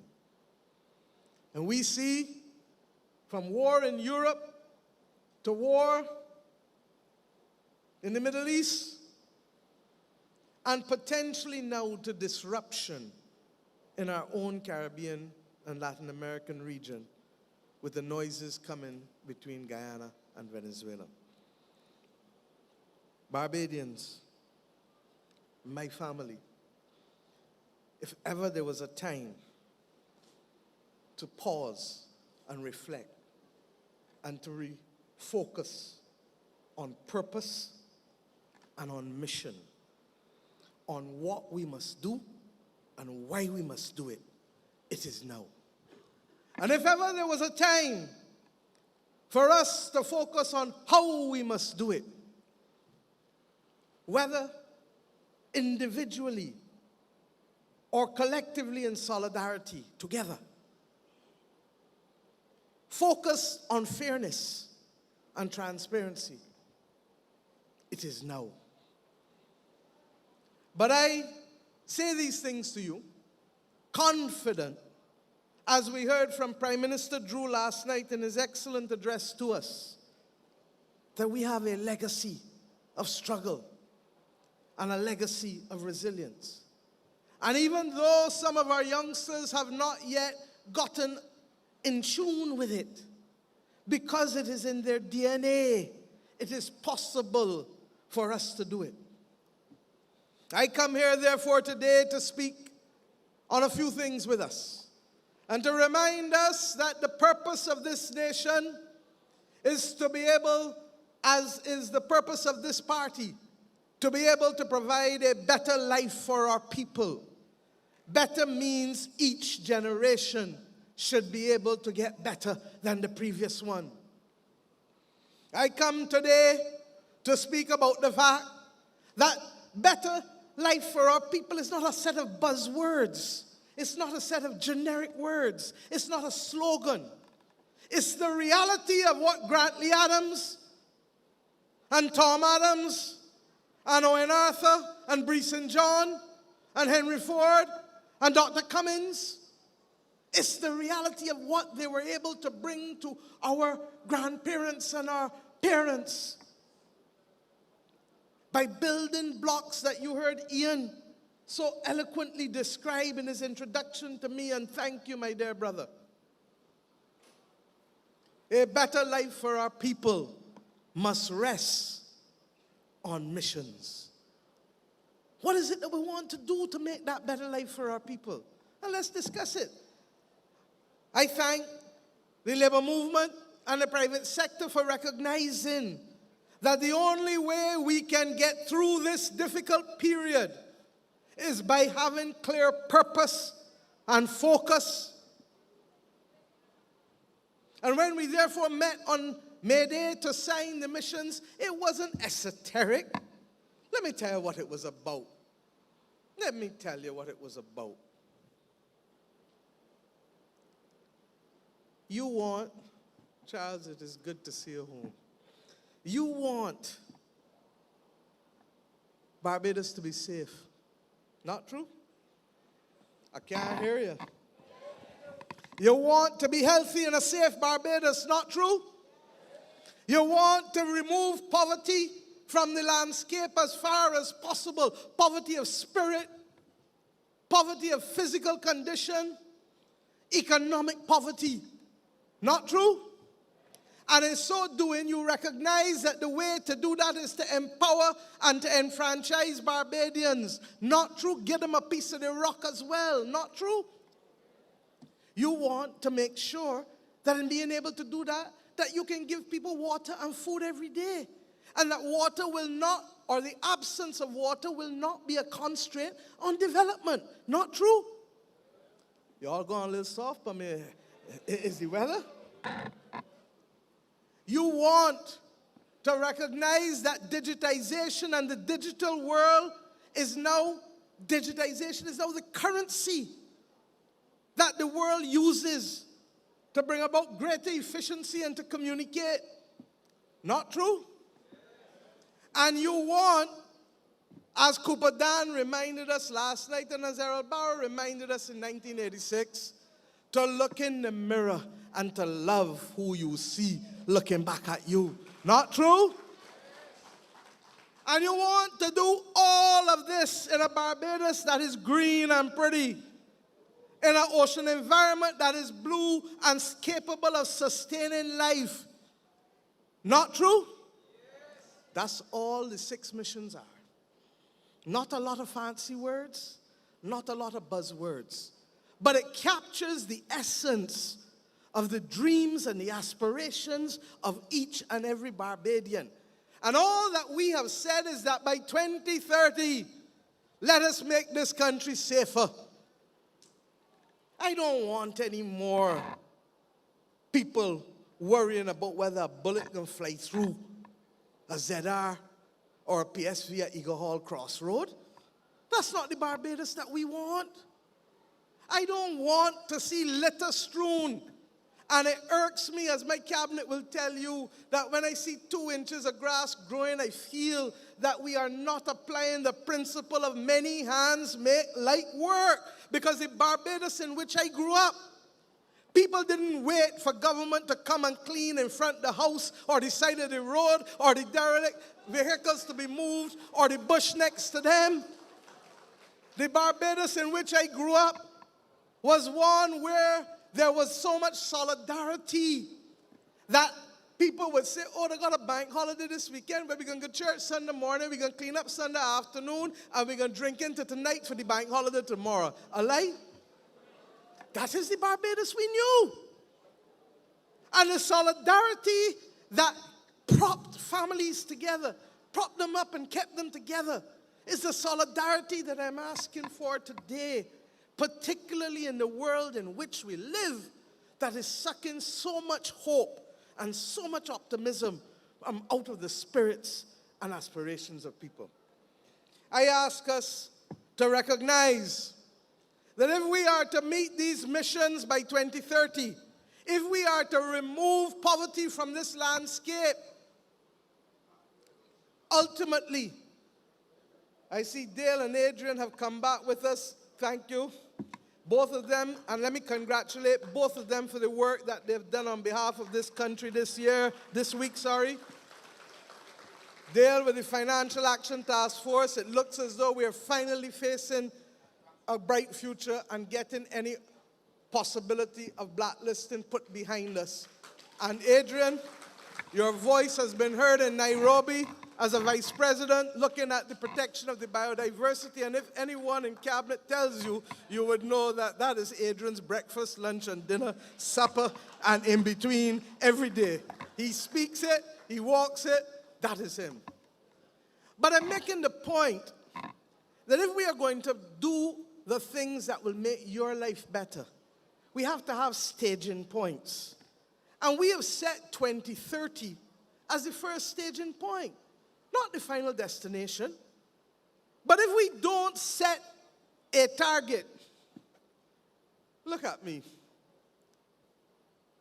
I realized in July that things was getting out of hand. And I changed up completely how I eat, because I've set myself a target 1 year from now. That if I'm going to ask you to be healthy, I can't ask you to be healthy. I can't do like casual and do as I say and not as I do. I can't be like the man who tells people sick out but then go to work the next morning. I have to walk the walk. And from what I'm hearing from some of you, it's beginning to show. But the country is no different. The country has to set a mission, a destination. But along the destination, there are staging points. And the first staging point for us has to be 2030. Has to be to reduce crime by 50%. Has to be improve wellness in this country. There are too many Barbadians with diabetes. Too many Barbadians now facing the spectacle of dialysis. Too many Barbadians with chronic NCDs. And just as we were able to do well with COVID, we want to do well with the non-communicable chronic diseases. But that means changing how we live. And that's why we have a ministry of wellness. That means moving more. We want to be able, Santi, to make sure that we can get as much water to the people in St. Lucie, to Christchurch in recent times. And we hope that the Rising Sun tanks will soon add to the capacity of the Water Authority to distribute so that the people in Christchurch don't feel that they have been left out in Kingsland and Watton and Newton, in Fort George in your own constituency. We have to be able to plant more. Nobody's coming to feed us. And the reality is that what we are learning is that the open field agriculture that has worked well for us may not be actually on point in a climate crisis, and that we may need to develop more controlled environments to be able to ensure that the water is not wasted because it is scarce, and that the control is there, and that most of all, when you see water coming down like this, you know the pests can come. And you know when the pests come, the problem is, can we withstand and get the yields that we need, particularly given that the soils generally across the world are deteriorating. So all of these things that I'm referring to are practical things. And they come to make a meaningful difference in your life. Enfranchisement. When people told us that we could not have a minimum wage in the middle of COVID, we said, no, we disagree. And we have now had it almost for 3 years, and the country has not collapsed. But the people and the families who have benefited from it, it has made a significant difference in the quality of their lives. So my friends, if we are going to make it through, I suspect, what is likely to be 10 or 15 years of difficult times in the global environment, if ever there was a time for Bajans to band together, if ever there was a time for, you remember the human chain link fence with Auntie Olga? If ever there was a time for us to hold hands and bind together, it is now. And I ask us, therefore, to leave this hall with that spirit, reinforced and recommitted. The truth is that we cannot do any of these things sustainably without transformation of so many different sectors in our country. And some may get tired. But if we get tired just as we do on the battlefield, the people who get shot, the people who die more often than not are the people who can't keep up. And if the others who are strong are not carrying them, what happens? They get left by the wayside. And that's why I say that today is about purpose and mission, but also about justice and solidarity. Because we know what it is in this country from the days of slavery to look back and look across and look ahead of us and to lift each other up, because we know that none of us individually is strong enough to meet the forces of oppression, whether those forces of oppression were in slavery, in colonialism, or in the international headwinds of today that we are facing. It is the same recipe for success. The question is, are we up to it? And I believe that we are. And where, therefore, must the transformation come? The transformation must come as we have started to do. And I understand that growing pains are sometimes cause hurt. But you're better off for it. Nobody wants to remain stunted in growth at 30 and 50 and 60 years old. You have to grow. But growing pains means that sometimes you have a little pains, a little restlessness, a little uncertainty. And no different with a country. So, pension reform. We knew we were on a pathway to destruction, and that many of the young people and the middle-aged people who are working today would find themselves in difficulties 15 years from now, 20 years from now. Do we stand idly by and do nothing when the train is coming at us? Or do we get involved and fix it? And I want to thank Colin Jordan and Marsha and all of those who took up the heavy weight. I laugh when I hear that nothing was done, the consultation wasn't there. You mean the consultation that started in July 2022 and went on for a full year before we settled? A full year? And which, by the way, has been so adjusted to be able to allow us not to start the increase in the pension age until 2028, 5 years from now, by 6 months, and the second 6-month increase in 2034. I would like to believe that there are people in this audience who will build on this good foundation and would be in a position to vary or reverse the decisions that we have had to make as a government, because we will have been successful in not only growing this economy, but creating greater opportunities for stability for the National Insurance Scheme.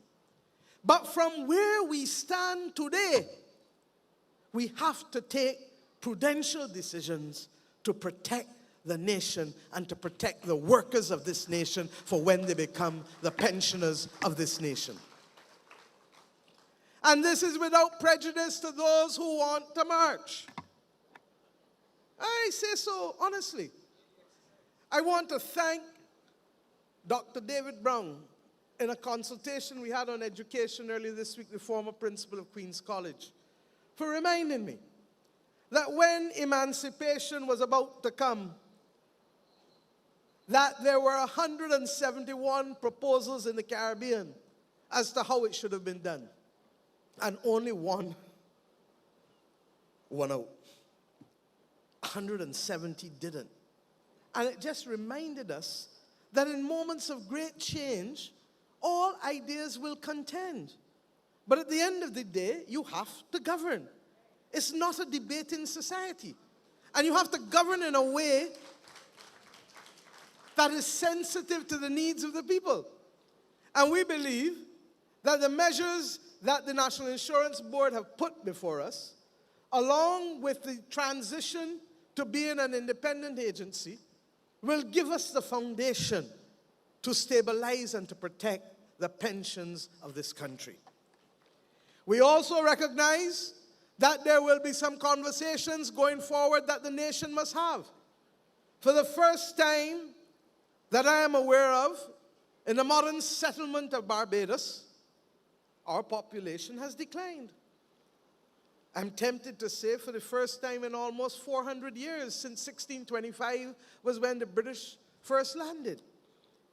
But the truth is that the indigenous Indians lived here gloriously without interference for many years. The bottom line is that at the very time when we need to be increasing the numbers of people who can pay taxes, the numbers of people who can add daily to the building of this country, to be able to ensure that it can withstand all of these international headwinds, some of man's making, some of nature's making. At that very time, we are now in a position where we have less people to do so. My friends, this is a national crisis. In 1950, Barbados had 200,000 people, and the Bahamas and Belize had 80,000 each. Today, Bahamas and Belize have over 400,000 people, and Barbados has, 73 years later, 269,000 people. We have to have conversations, because as much as others would like to have the joyful way to success, there is also the need for the managed way of migration if we are not going to leave our people exposed to the headwinds.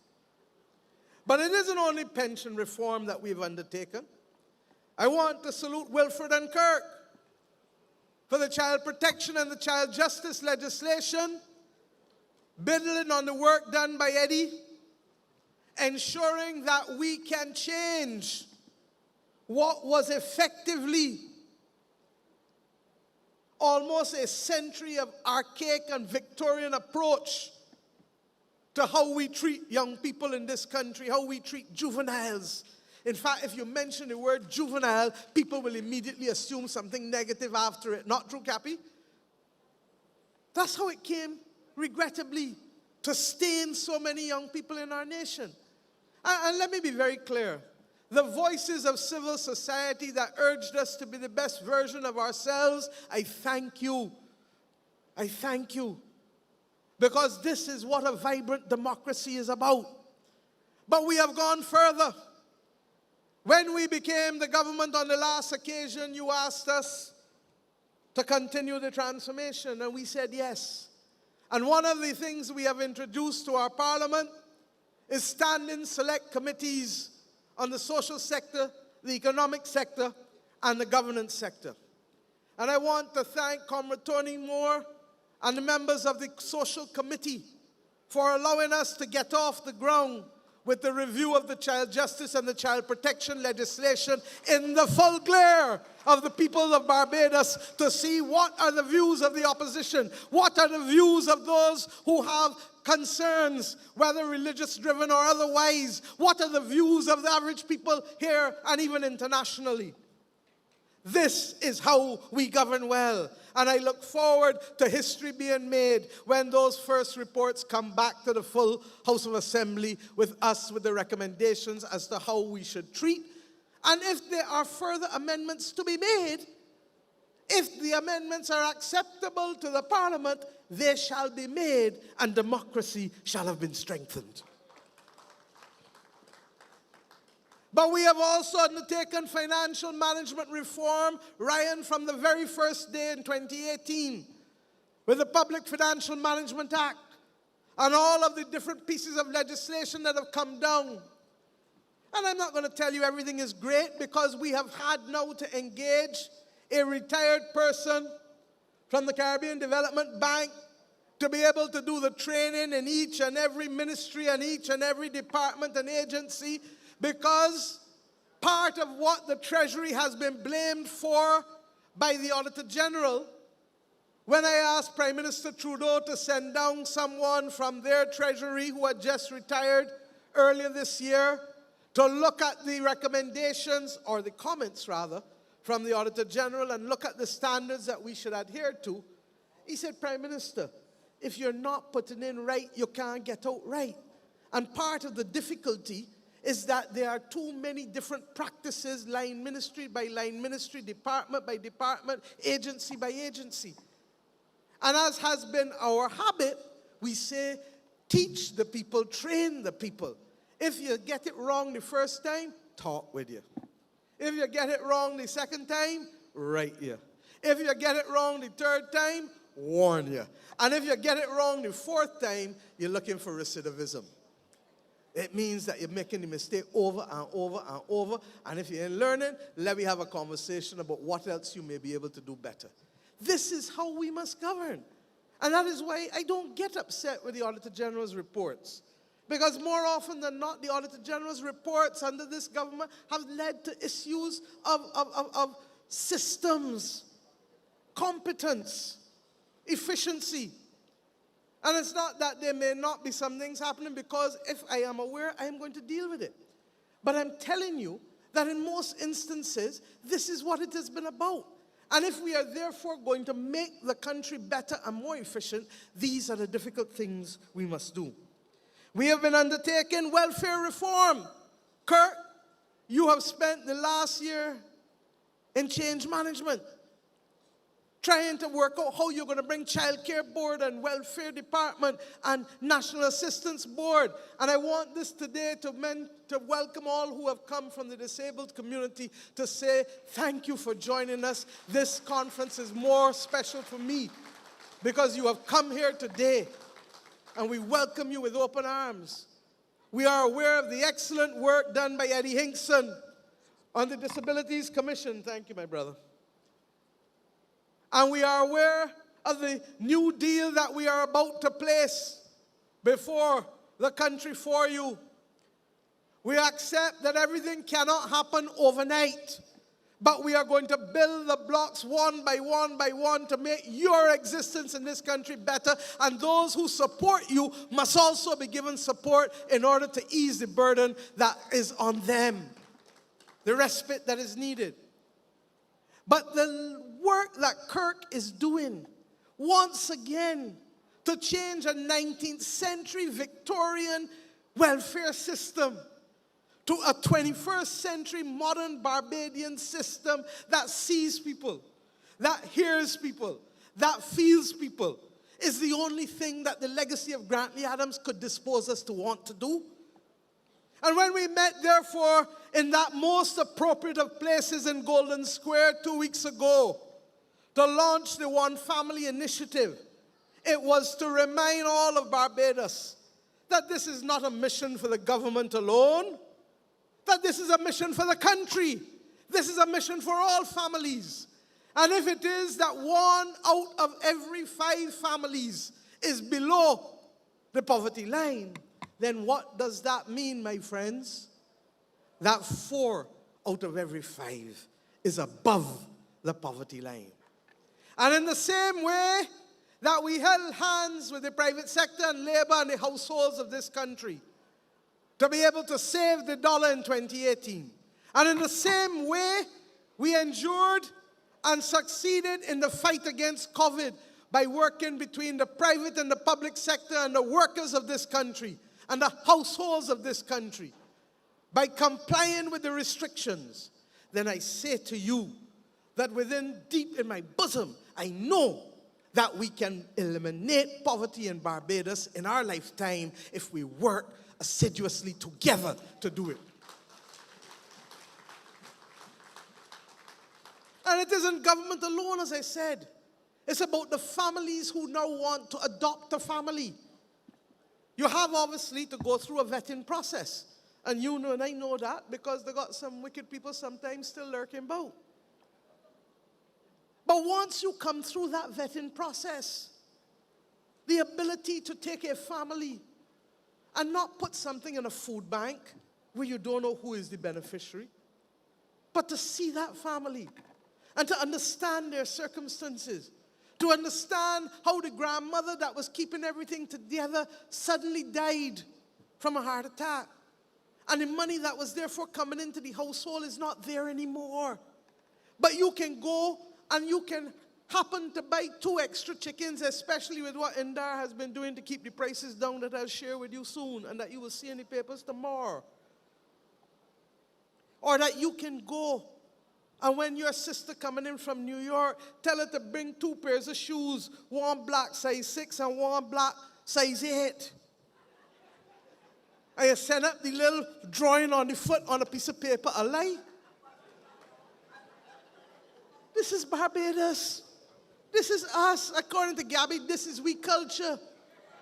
And therefore, what Kirk is doing is creating the platform, family, for you to step up to the plate and make sure that we leave no one behind until they can take care of themselves. That is the Barbados that we want to build in this country. And that is why welfare reform is so critical.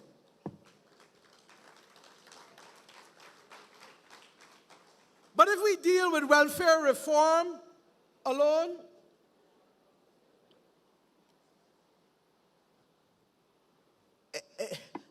it can't be that. It can't carry us to the destination. We have a goal to take those families, Kirk, from being dependent to make them independent, and then to make them interdependent by giving back. Because when they can come the full circle and they themselves know the joy, know the generosity of spirit of giving, then that truly is when we have reached a halcyon position. I ask us, therefore, all who can, because I know everybody can, but all who can, let us step out of the temple of our familiar, let us step out of our comfort zone and make that commitment to those Barbadian families that simply need a helping hand to lift them up from dependence to independence to interdependence. And you know, without education transformation, that is not sustainable. We knew from the deep days of slavery that the ability to read was magical. So much so, it was banned and prohibited. I wonder why. I wonder why. When people get a little knowledge in their head, what are they going to do? They're going to rise up. They're going to take control of their own destiny. Well, if it was important for your great-great-great-grandparents, it got to be important for every young Barbadian today to be able to receive the best possible education that they can receive. In my day, I said each one matters. Today, they talk about a firm education base. Whatever it is, what we know is that the system we have was not designed by us. It was designed to keep us down. It was designed to split us up. It was designed to let a few rise to the top, 30 to 40%. It was so good that it dazzled our eyes, because in this 166 square miles, you could go from primary to secondary to even tertiary at Codrington College in the 19th century. You understand? I talk about the 1830s, 1850s. It dazzled our eyes because those who could go were tempted to feel that they were special. And regrettably, some stopped looking back and kept their gaze in the way that C.L.R. James reminded us, to become mimics of that colonial class as they emerged into the new West Indian middle class. That cannot be what an independent republic does for its children.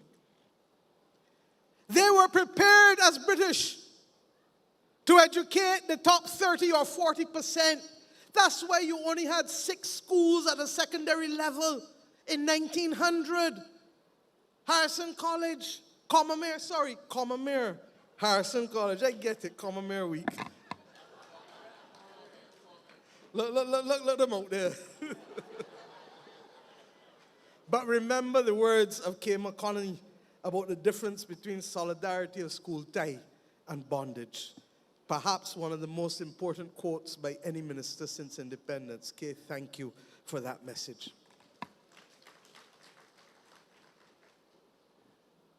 Believe you me, in 1900 we only had 6 secondary schools because the British believed that it was appropriate for the rest just to be educated to 7th standard at primary. Now the truth is a good 7th standard education gave you a good foundation.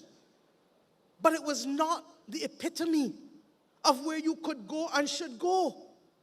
And it was therefore left for you to be able to be corralled, almost like cattle, to be there, to be the hewers of wood and the drawers of water, but not to reach the pinnacle of educational accomplishment, not to be the global citizens with Bajan roots that we want for you today.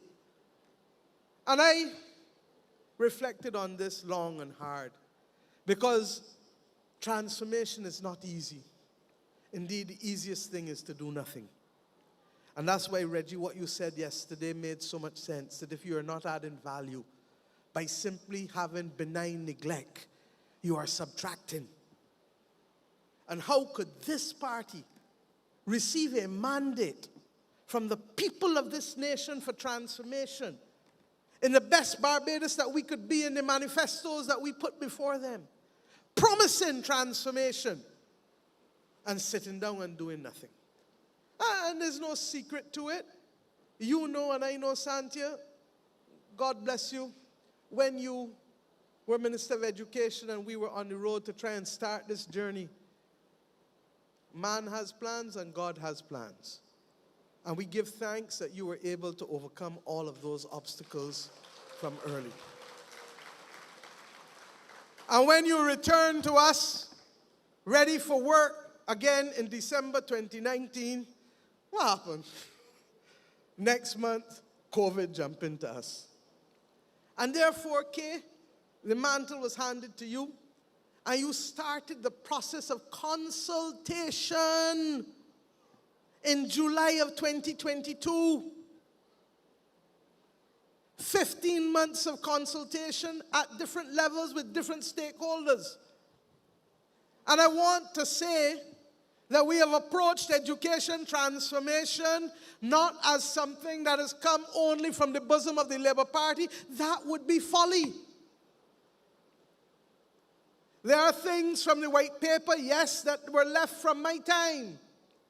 There are things from Ronald Jones and the National Advisory Commission on Education, the NACE report, as it was called. And in fairness to Ronald, the fiscal circumstances of the country did not allow him to do anything other than to look at the report. And we have taken those 2 reports along with the consultations with the other people and synthesized them to be able to produce to the country a platform for transformation that 80% of it, I see some of you in here, 80% of it is not controversial at all. And the 20% that maybe has its genesis in the NACE report and in the white paper. I can say without fear of contradiction that had Owen Arthur had the political mandate that I have, that we would have done everything when I was Minister of Education. But we didn't have it. I can say without fear of contradiction that if Ronald Jones had more fiscal space in the government that he was in, that he would have done far more. But I have the unique opportunity today to be able to have both the mandate and the fiscal space to prioritize and to put at the top of our list the transformation of education so that we see all Bajan children, so that we provide chances for all Bajan children. And what is it that the NACE report said? Billy and Louis did excellent work in laying the legislative framework back in 1980-81. But that cannot be appropriate for Barbados in 2023. We have to build on it. And we saw with what happened at Springer Memorial that there are things that will happen that the ministry has to give guidance on across the board that in my time was not really an issue. If you were doing a drill in my time, nobody would have been creative enough to talk about bringing people on the plant with cutlasses and all other kinds of implements. Because that was not the Barbados in which we live, Liz. It wasn't. But what has happened is that sometimes exuberance in the absence of protocols can lead to problems. And we have had these discussions, Kay, and I thank you and the Chief Education Officer for being responsive enough to recognize that you are going to have to fill a number of gaps and holes that were not necessarily a problem when Mrs. King or Mrs. Kennedy were principals in this country. Things have changed.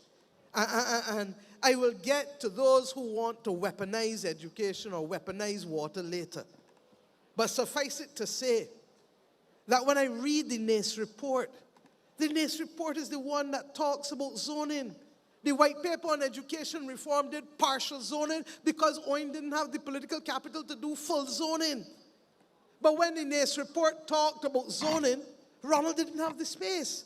And then it went on to say not only should there be zoning, but we should make sure that every school has the adequate resources to become the best school that they can be in terms of that. Now, isn't that schools of excellence?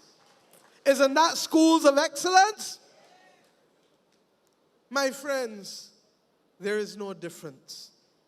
And we must now recognize that the only thing we can secure by fighting on this is to give the British the upper hand and the right to victory for an independent republic that they had for an enslaved society. It is up to us to make those changes.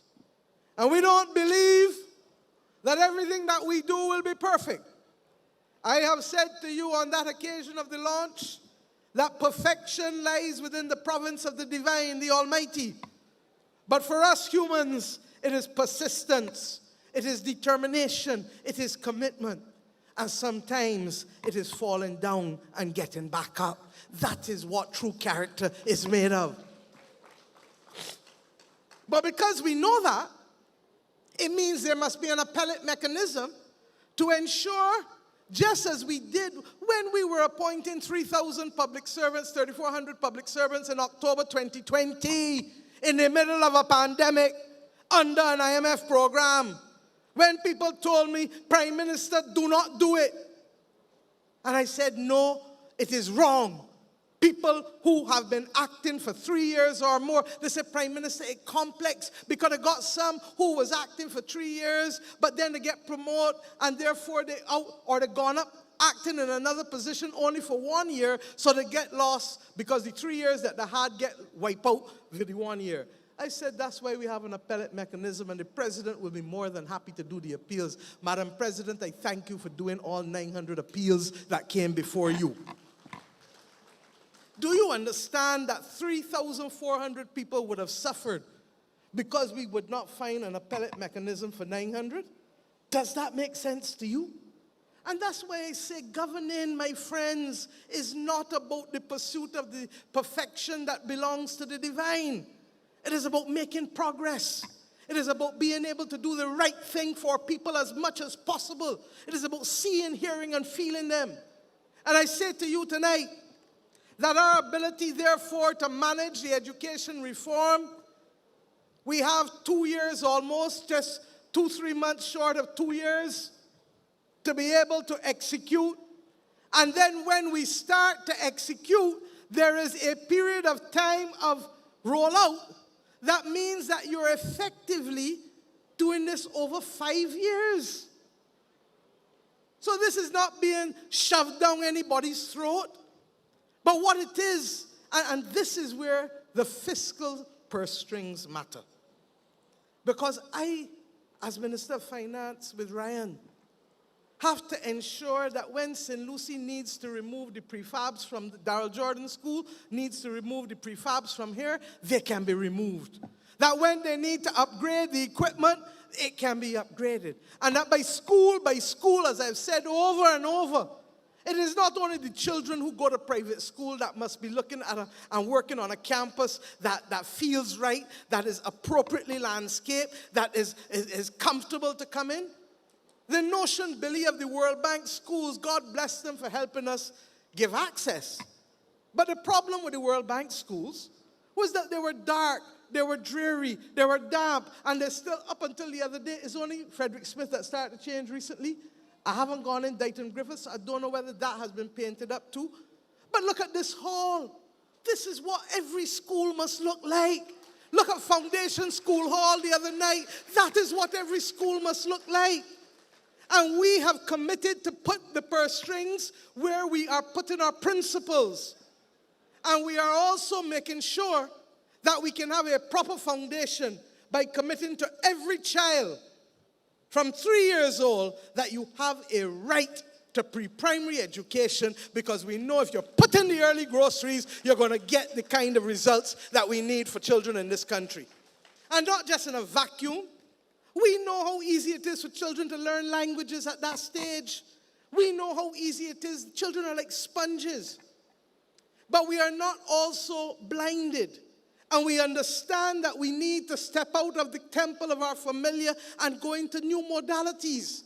As recent as Wednesday this week, we met with a private school provider who went in to the business of a school purely because her own children demanded it, because she had children at both ends of the spectrum, highly gifted and highly in need of support, dyslexic.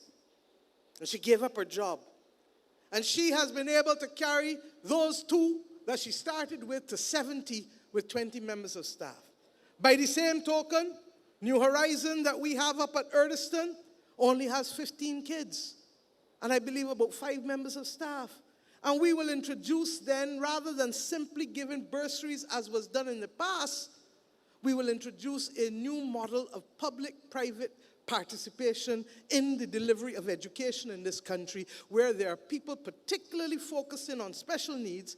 We will focus and integrate them in the public schools too. But you also know that there are some cases where people have a special setup. And in her school, children are not taught according to age alone.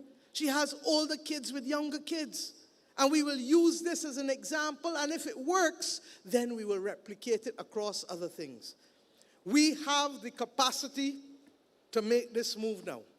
Because in addition to the fiscal space, we have also the reality that with the population decline, there are almost 15,000 less school children going to school at primary and secondary in this country than when I was Minister of Education 30 years ago. But we have not sent home a single teacher in the 30 years. It therefore means that we have the ability to provide with rearrangement all of the things that we need to do to guarantee 3 to 5 year olds can have education as of right in this country. And I look forward to working with the Ministry of Education, the parents of Barbados, the teachers of Barbados, to make sure that every aspect shall be taken seriously. We have a proposal now from Columbia University, an Ivy League university. I didn't mention the name at the launch, But Columbia University is willing to partner with us, and we are entering negotiations now. I met with them in New York 3 weeks ago. They've put the proposals to help us do two things for teachers in this country at Urdeston Teachers and what we hope will be Urdeston Teachers and Leadership College, because leadership is critical. They have agreed that we must deal with the consequences of COVID. We are one of the few countries in the world, not just the Caribbean, that did a diagnostic testing post-COVID across the system to see where we are. How many people in here, right down to the back, how many people in here would have make it where you are today if you lost 3 years of schooling? If you couldn't go to school for 3 years? How many of us would be standing where we are today if we didn't have the opportunity to go to school every day, every year? Our children have suffered in a major way, not just in Barbados, but across the globe. And it is our duty. Some of them have left school already, and that is why an adult literacy program anchored with the reasoning program, Kirk and Corey, is critical. But in addition, those that are due to leave school next June, there must be an intervention to at least ensure strengthened literacy and numeracy and the social and emotional maturity, learning targets that we need to make sure that they have to be there. Guns don't walk, you know. Guns don't talk. And what makes the difference is the human being who is next to the gun. And if you can articulate how you feel, then you are in a position, my friends, to make a difference by not wanting to go down the wrong way. Right is right and wrong is wrong. And the two ain't spelled the same way. And that's why literacy is important as well. But it isn't only education transformation. The Attorney General has started the consultations for criminal justice reform. There were two major national occurrences that had people from all backgrounds and all spectrums. And I am now, I believe, awaiting for the submission to Cabinet the legislative changes that were pretty much agreed upon in those consultations that are absolutely critical to equally take another 19th century system. You realize how many 19th century systems I'm talking about in the 21st century? I can't even miss and say the last century. Grantley could have do that. Tom could have do that. Owen couldn't even fully do it. 19th century systems. And AG, we anxiously await the suite of legislation that will modernize our criminal justice system, and Wilfred, the corrections services paper that will make the difference to it, because we need to be able to give our people a new deal with respect to how we deal with criminal justice. But Corey, we also understand that our duty is to stop people from getting involved in crime in the first place. And I thank you for the work that you have been doing in the National Peace Program to be able to achieve that. You would have to be blind. And I told Corey boy, I don't celebrate achievements in crime. I was an Attorney General too. And I know that it can change overnight. And therefore, I am happy to keep doing my work with my head down, day by day, by day, by day. But what I can say is that the horror that transfixed this society a year ago has eased considerably. And it is my judgment that it is largely as a result of the work being done by all of the stakeholders, not just Corey, but from the police to the social workers, to everybody across this country, the educators, the families, everybody. And long may that be the case. We are not where we want to be, but we are on our way to being able to achieve the mission of reducing crime by 50% by 2030. Infrastructural reform The water authority that we know came after the Waterworks Board, came after the two water companies of the 19th century again. The mains were laid down in the 19th century when the people of St. Lucie, Peter, Nicole complained about brown water. It is largely because Colin, the people up by you as well, it is because the mains that were put down 130, 140 years ago have been rusting. When you see the waterworks men, Carl, lift it out, you see all of it, all the iron ore frameway.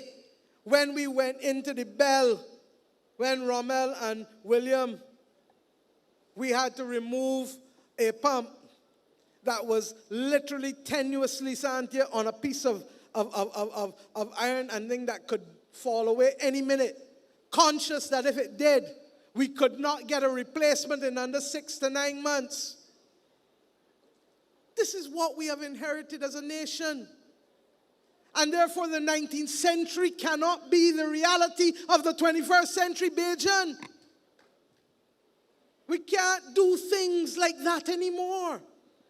And therefore, when we say that we are literally modernizing our water infrastructure, believe you me, and especially in a climate crisis world where we know there's a groundwater crisis, I am not going to comment at this point about those who would want to reduce this to sewage and folly. I'll do that shortly. But what I am going to say is that it is a joyful thing to drive about Barbados and see the new big black tanks. Wilfred, I remember when you and the then chair came to me and told me that if we didn't act with dispatch, most of the water reservoirs, water tanks in this country could not withstand a Category 1 hurricane. That is what this Barbados Labour Party inherited. And over the course of the last 4 years, we have done it at Lodge Hill, we have done it at Fort George, we have done it at Bayou in Boscobel, we have done it in St. Lucie is being done now. The one in Rising Sun in Christchurch is being done, about to be completed. One of the Apesill tanks has been finished, the other one is coming. We did it in Castle Grant up by Dale. Do you understand how much work this government has done at the Barbados Water Authority?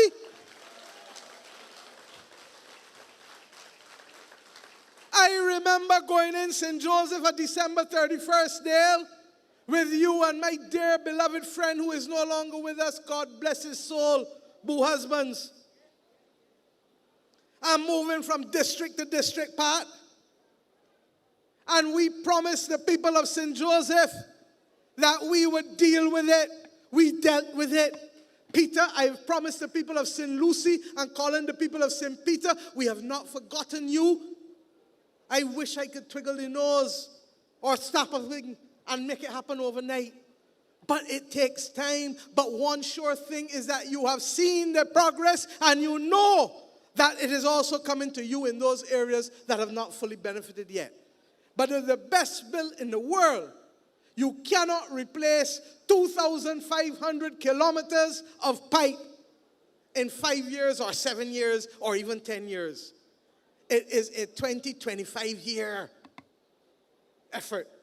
And it must therefore be something that is ingrained in the minds of every Barbadian.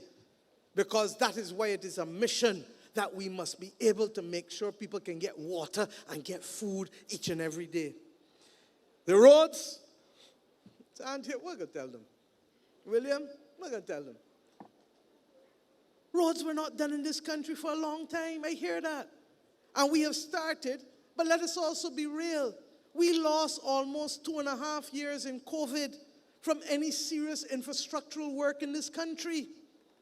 On top of that, we have a cap as to what we can spend each year because we have had to move from being the third most highly indebted country in the world to one that instead of receiving 23 downgrades is now receiving upgrades and positive outlooks at a time. At a time when others in the same class to which we now belong in the B category, whether at Moody's or Standard & Poor's or Fitch's own reckoning system, that they are catching hell because most of the people in the same category as us, instead of being able to borrow at 7 and 7.5% like us, are borrowing at 12 and 14% because of the increase in interest rates that has taken place since COVID. I want us to understand that the major difference is that people will lend you, in spite of the debt restructuring, will lend you at a cheaper rate if they have confidence in what you are doing. And yesterday, the governor of the central bank spoke. And yesterday, he told us that this economy will continue to grow. But more importantly, we've had 10 successive quarters of economic growth. Not the 3 that is necessary to say otherwise, 10. But I go further. You know what bothers me? On my way here this evening, someone sent me another foolish set of propaganda and diatribe going around, talking about the fact that he didn't say whether the 4.4% was real growth or nominal growth. Well, let me tell you now, it was R-E-A-L, real, R-E-A-L. And if you want to know what the nominal was, you add to the nominal, Marsha and Ryan, what? The inflation rate, not true? So 4.4 plus 4.3 is what? 8.7. That is the nominal growth for the first 9 months. And if we want to know what last year's growth was, it was 17.4% real growth and 6.3 inflation. That brings you to what nominal? We're a little slow today in a school, man. 17 and 6 is how much? I can't hear you. And 4 and 3 is how much? 23.7 nominal growth. So all who would want to rewrite, tell them not about here, that we have had 10 quarters of economic growth and we are committed to continuing to see it. And why we are borrowing lower, at lower interest rates than other people in the same category as us, is because we are meeting all of our targets. We are bringing down our debt. When we came to office, the debt, all the talk that the Dems want and a few other, like the Dems, because they say they're not Dems, so I would have to say, like the Dems, want to say, is that they forget that the debt was $18.1 billion in December 2017. December 2017. Today, as we speak, after the restructuring, in spite of having to borrow to build out, because you can see when we borrow to build water tanks, you can see when we borrow to build an A&E, you can see when we borrow to buy buses, you can see when we borrow to buy garbage trucks. In spite of borrowing for all of that, our debt today is $14.6 billion. $3.5 billion less than when the Democratic Labour Party left it in office. My friends, this is folly. But because people, you know, when you were young, people used to say, you can't tell me what to say. You can't tell me what to say. You don't tax my tongue. Well, maybe we need to tax a few tongues.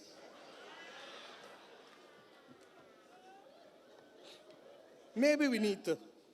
My friends, trust me, this country has seen all of the indices go in the right direction. Unemployment, 8.5%. And I will announce a few initiatives also when I come to the rest of the transformation. Inflation coming down, we acknowledge that it is still elevated.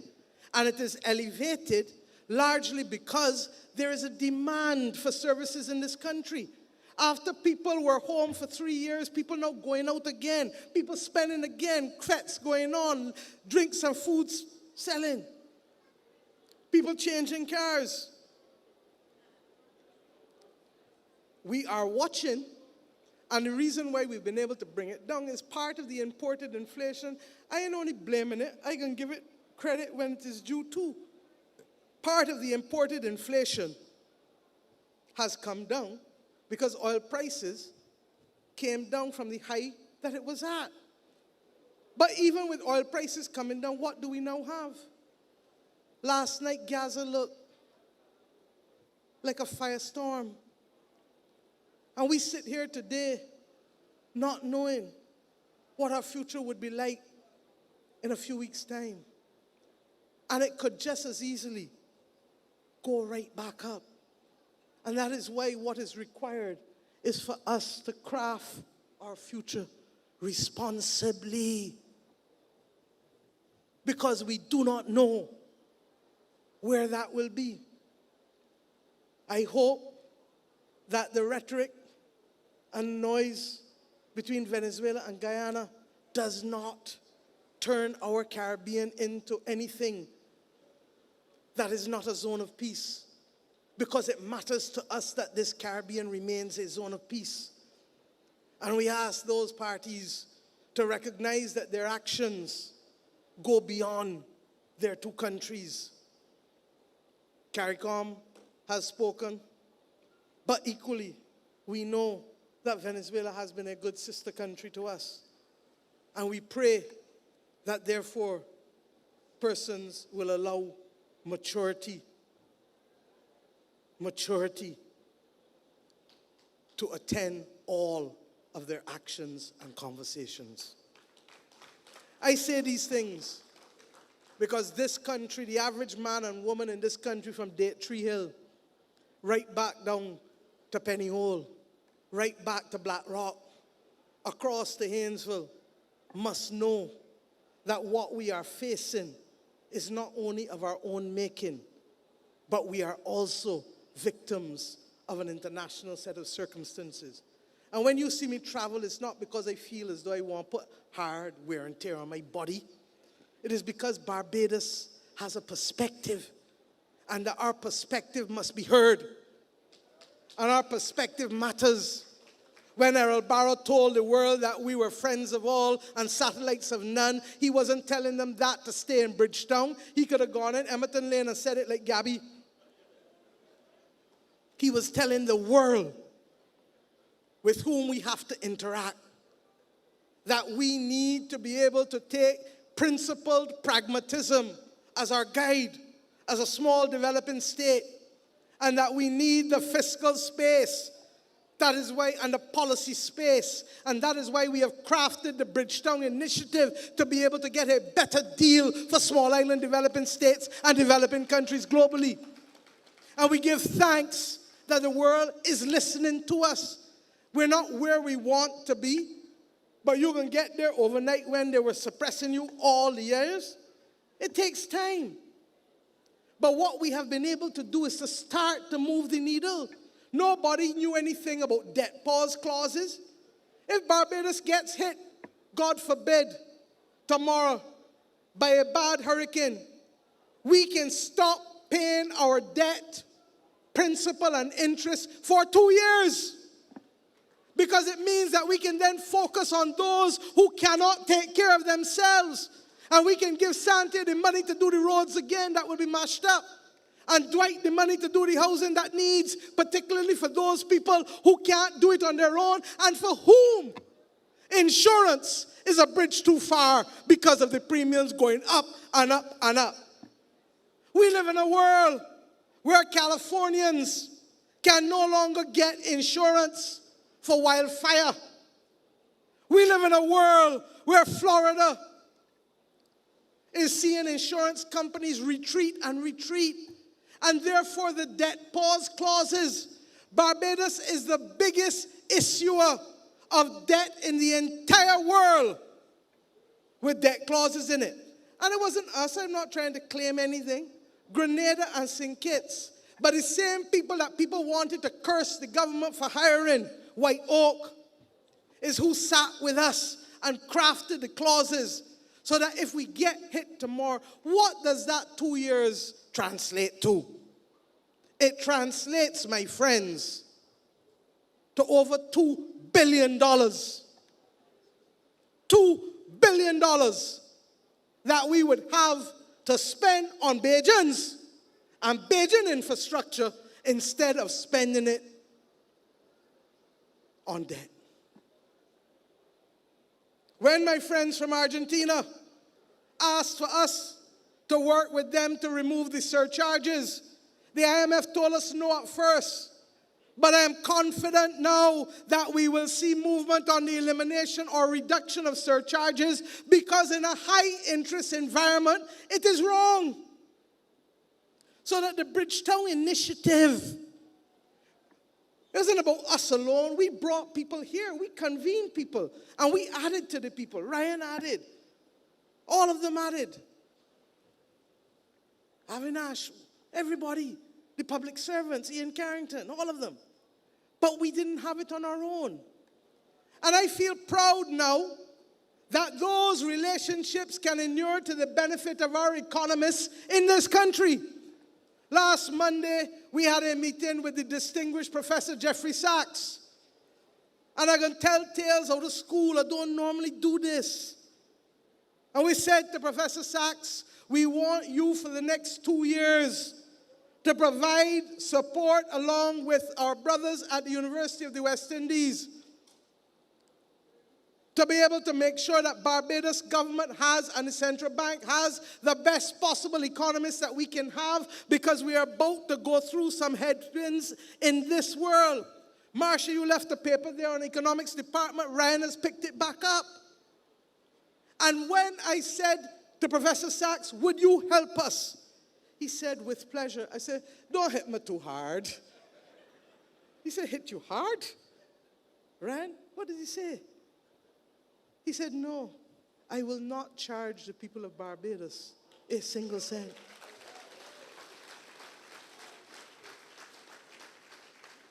These are the relationships that we are bringing to the benefit of the people of this nation.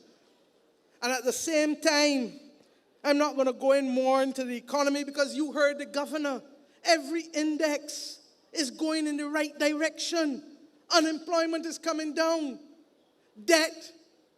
Our debt to GDP trajectory, we inherited it at 177.6%, It is now 115.4, having gone back up to 152. And we brought it to 119. And with COVID, went up to 152, and after COVID has come back down now to 115. We understand it. So when the Dems tell you about debt, and the ones who want to say they're not Dems but look and sound like them,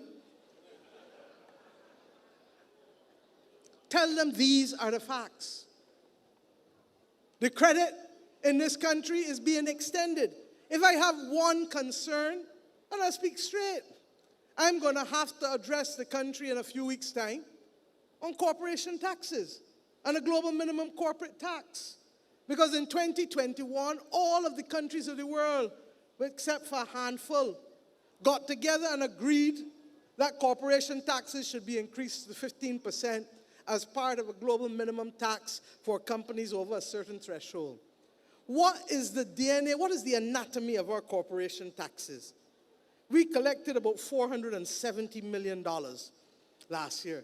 When I was Minister of Economic Development in 2007, we were collecting, Reggie, $520 million. You know why it dropped to rock bottom? Because our relationships in the international business sector started to change. And the benefits that we got from Canada, that is why I was in Canada last week again, started to dwindle. And what we now have, 400 of the 470 million comes from outside of Barbados.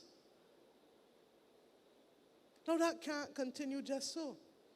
And in addition to that, what we were able to do is to create a bounty for all of the corporate tax holders, small and larger companies in this country.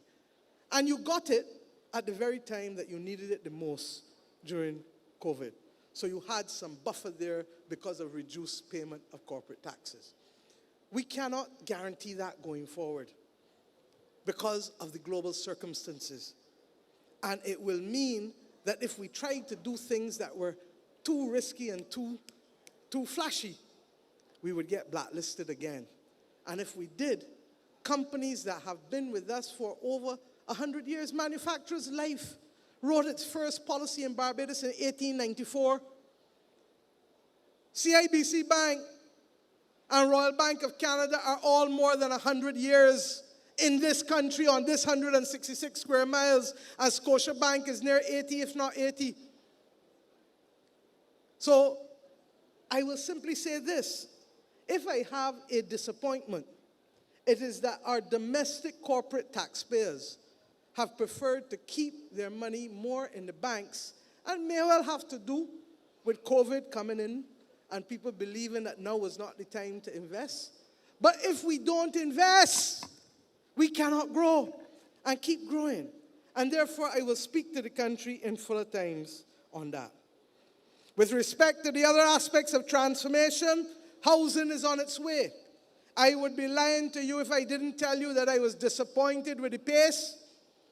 But I now have a whole host of things that will see. Most of this document here is a report on all the different sites across Barbados, from St. Philip down to even St. Lucie, Peter, with 300 lots at Bright Hall in St. Lucie to come. All across the country.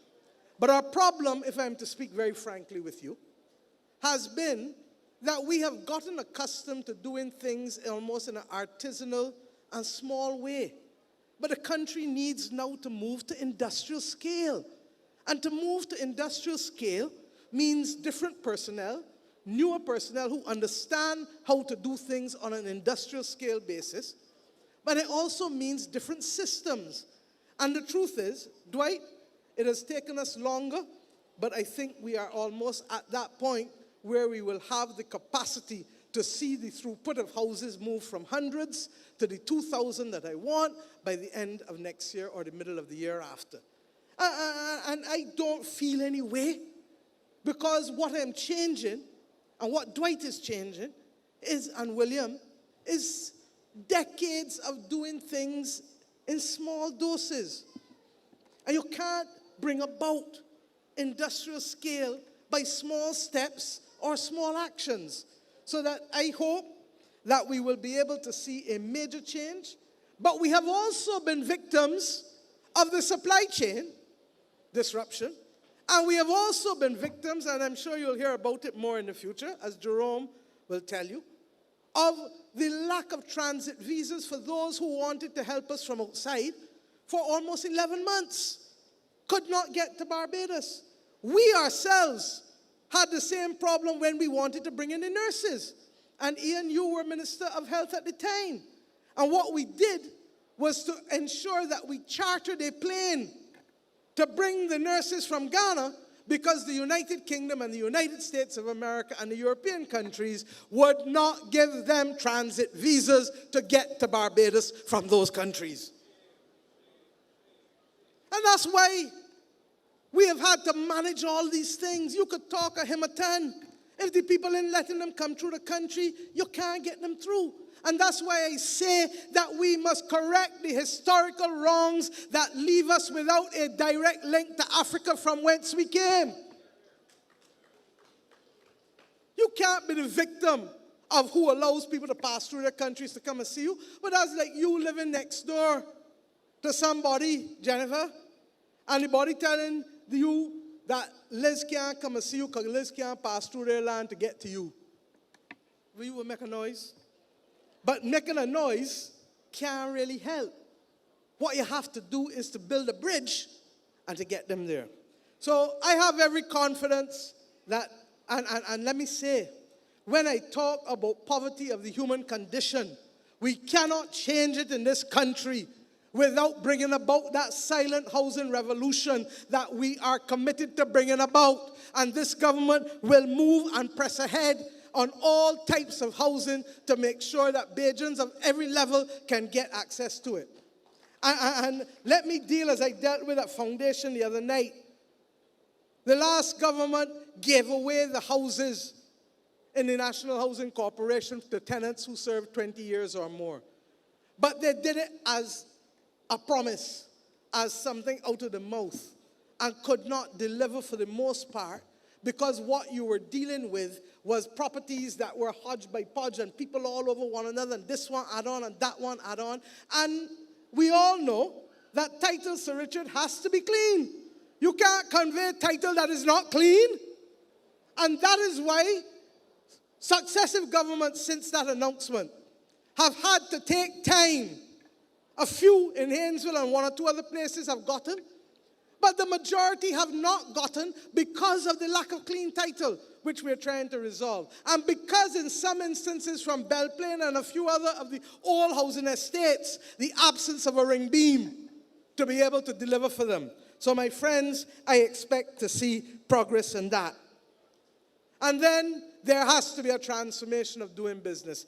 I thought we were getting where we needed to get. But of course, COVID came and everything went back down. And a COVID comatose state almost enveloped the country. But we cannot be satisfied with that. And we will fight our way to being able to bring changes.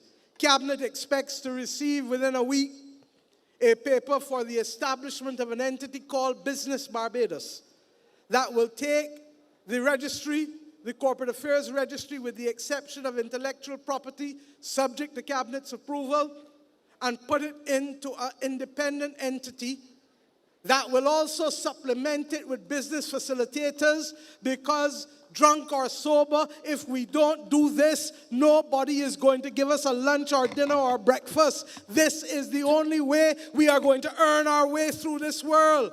And we have to make it easier for people to do business.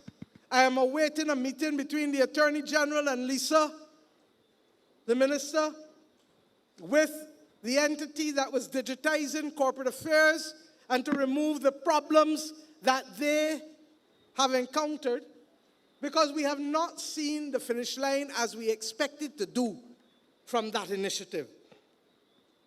In addition, training plus training plus training plus training plus training. Y'all gonna soon say that every time she opens her mouth, she's talking about training. She's talking about education. Why?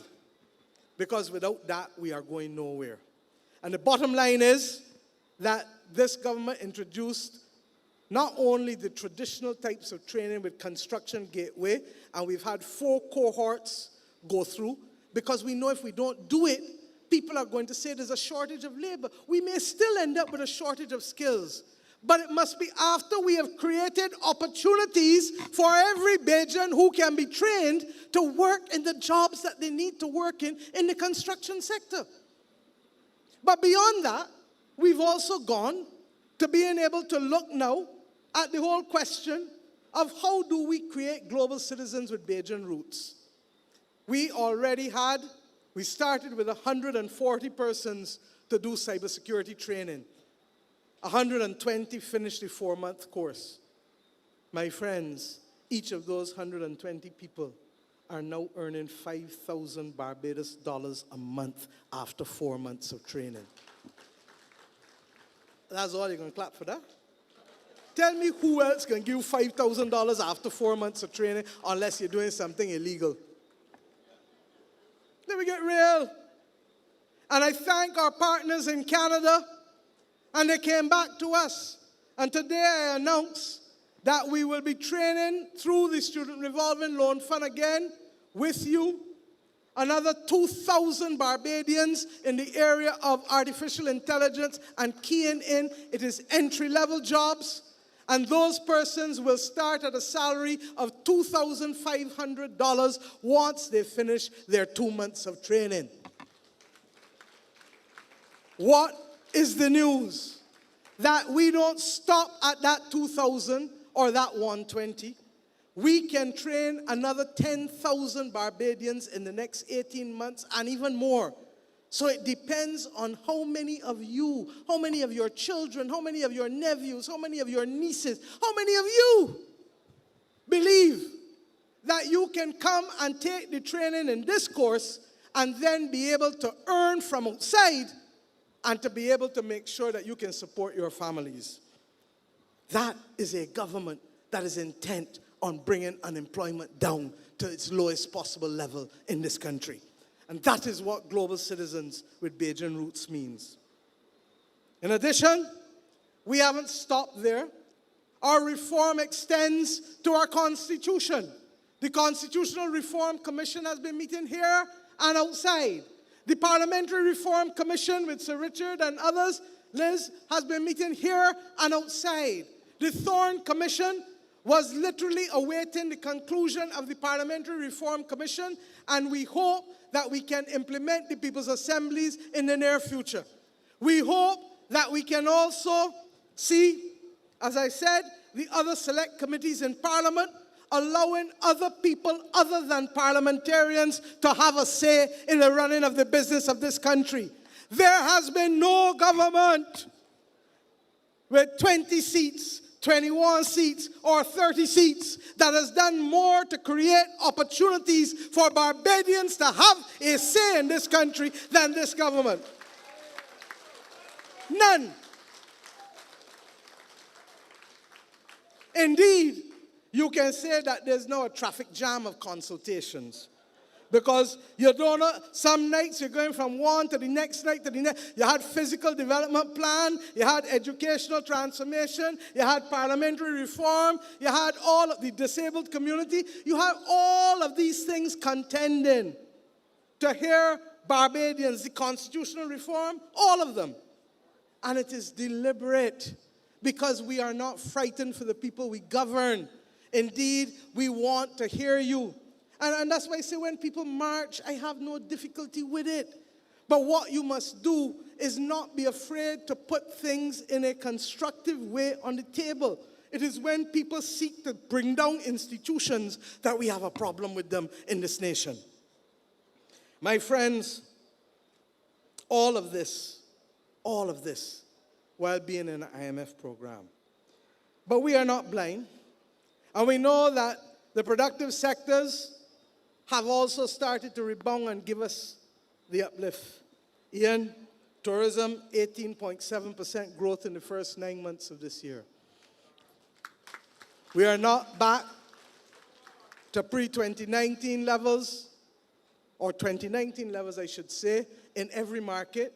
But in our most important market, we have exceeded it, the United Kingdom. We are constrained by airlift capacity. Anybody trying to get a plane into Barbados knows that it is Goopma nowadays. And indeed, that is why, Ian, I thank you for ensuring that we can have year-round service from United with respect to Newark and also with respect to Dulles out of Virginia. We will also have a midweek service with JetBlue. We will also have literally the resumption of year-round daily service, double daily service on JetBlue. 2 flights a day all year round from JFK. We have Bahamas Air over the summer, and they are supposed to be going on a scheduled service from this winter. We just had Cayman Airways launch its inaugural flight, and we expect to open up the west coast of the United States of America through Cayman shortly from November. Do you know, and this is why I talk about being victims of colonized development. Do you know that it is the same 7.5 hours to fly to Los Angeles as it is to fly to London? But we got 20-something flights a week to London, but none to Los Angeles. And Rihanna is the biggest thing in Los Angeles. That makes sense to you? Not to me. And therefore, we will have to continue to expand. We lost Eurowings, but we were able to get Condor back and to ensure that from November next month, that this is coming back, and from next year, a year-round service.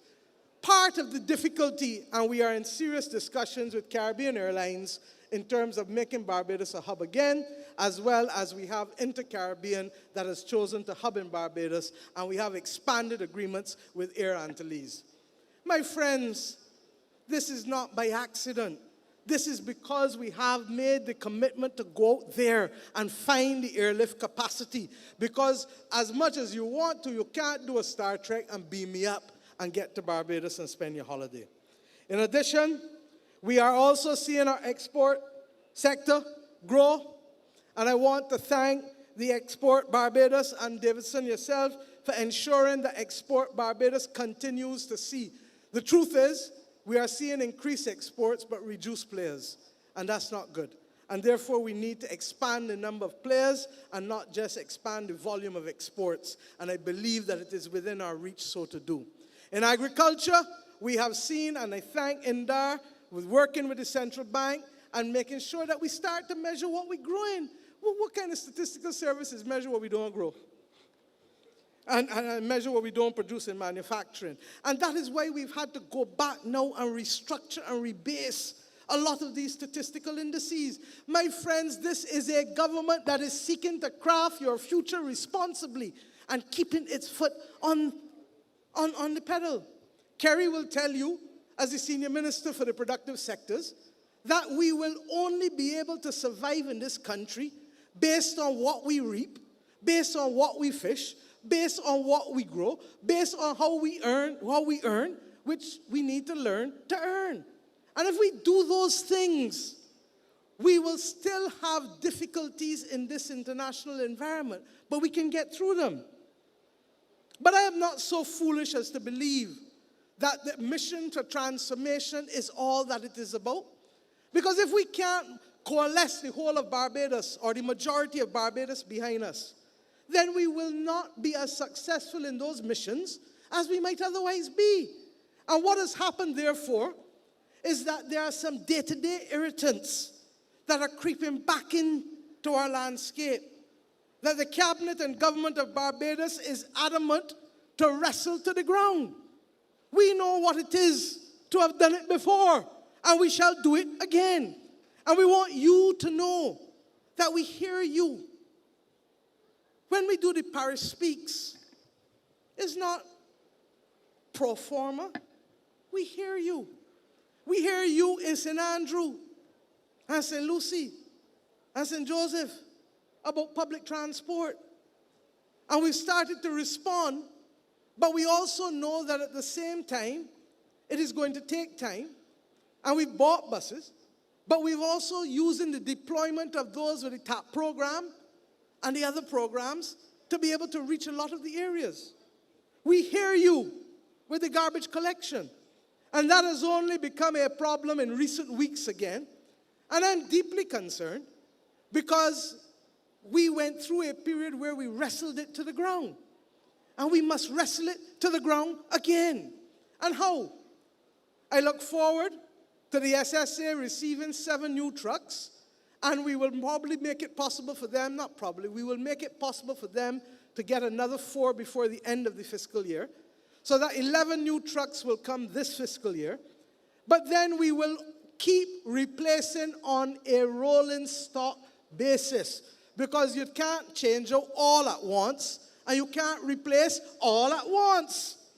But what is even more, because we have the fancy new garbage cans, we need to make sure that they're not mashed up by not having regular collection.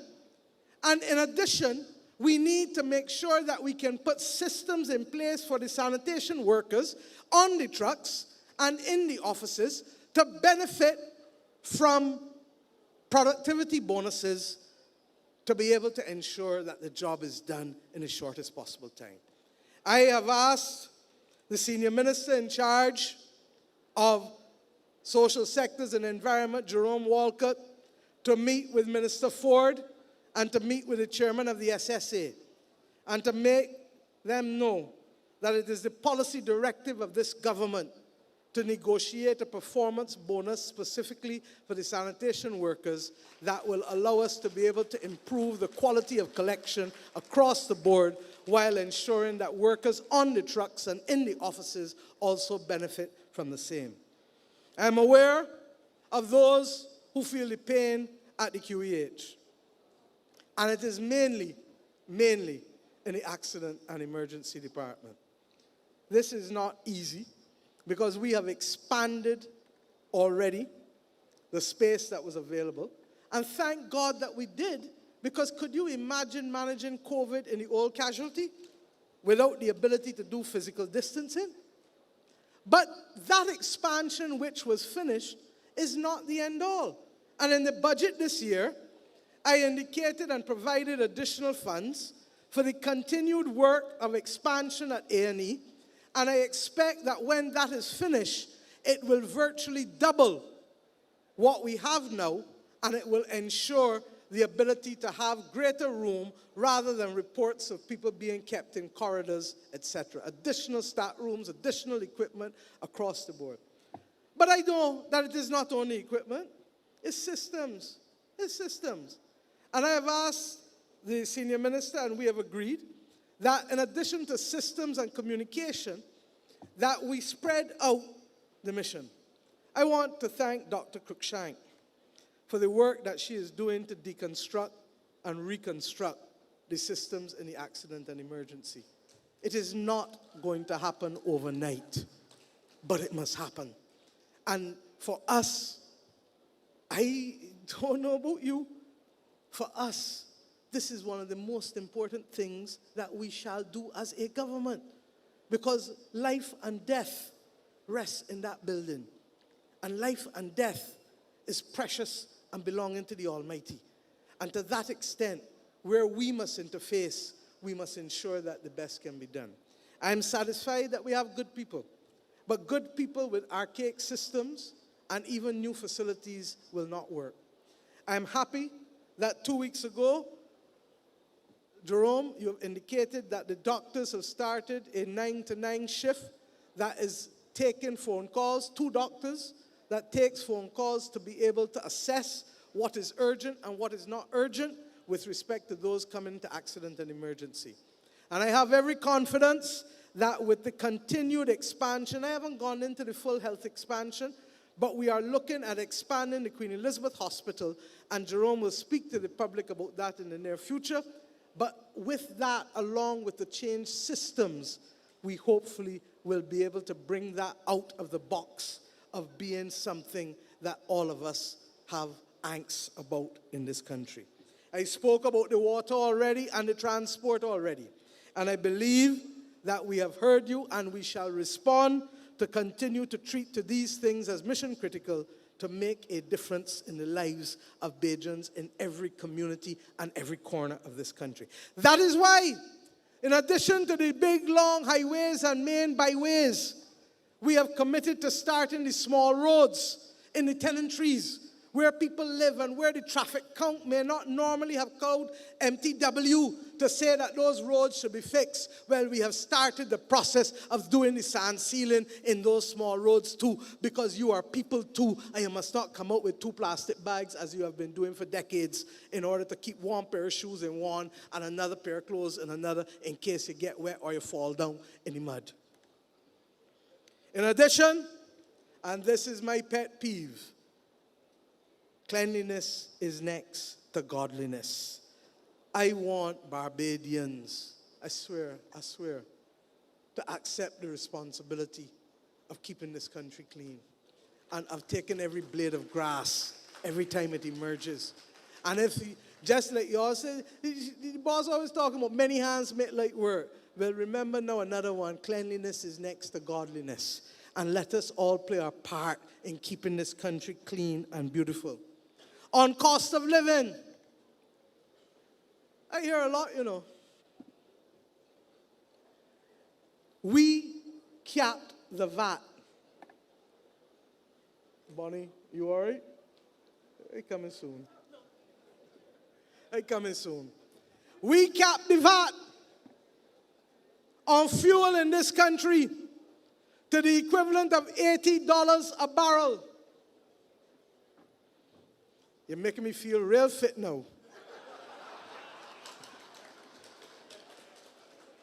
But we capped the VAT, ask Ryan, on fuel to $80 a barrel.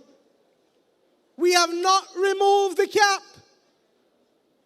And every day, the government accepts reduced revenue while doing all of the things that I've spoken about to ease the burden on everybody in this country, not just the motorists, because the cost of fuel affects electricity. The cost of fuel affects the delivery of goods. In addition, we have now extended again the capping of the VAT on the first 150 kilowatts of electricity to benefit every household in this country. And in addition to that, how many people got the land tax bills this year? And how many people saw that you are no longer paying land tax on the first $300,000 of property value in this country? Do you understand that this was done by a government that is in an IMF program, coming out of COVID and doing all of these things? But why did we do it?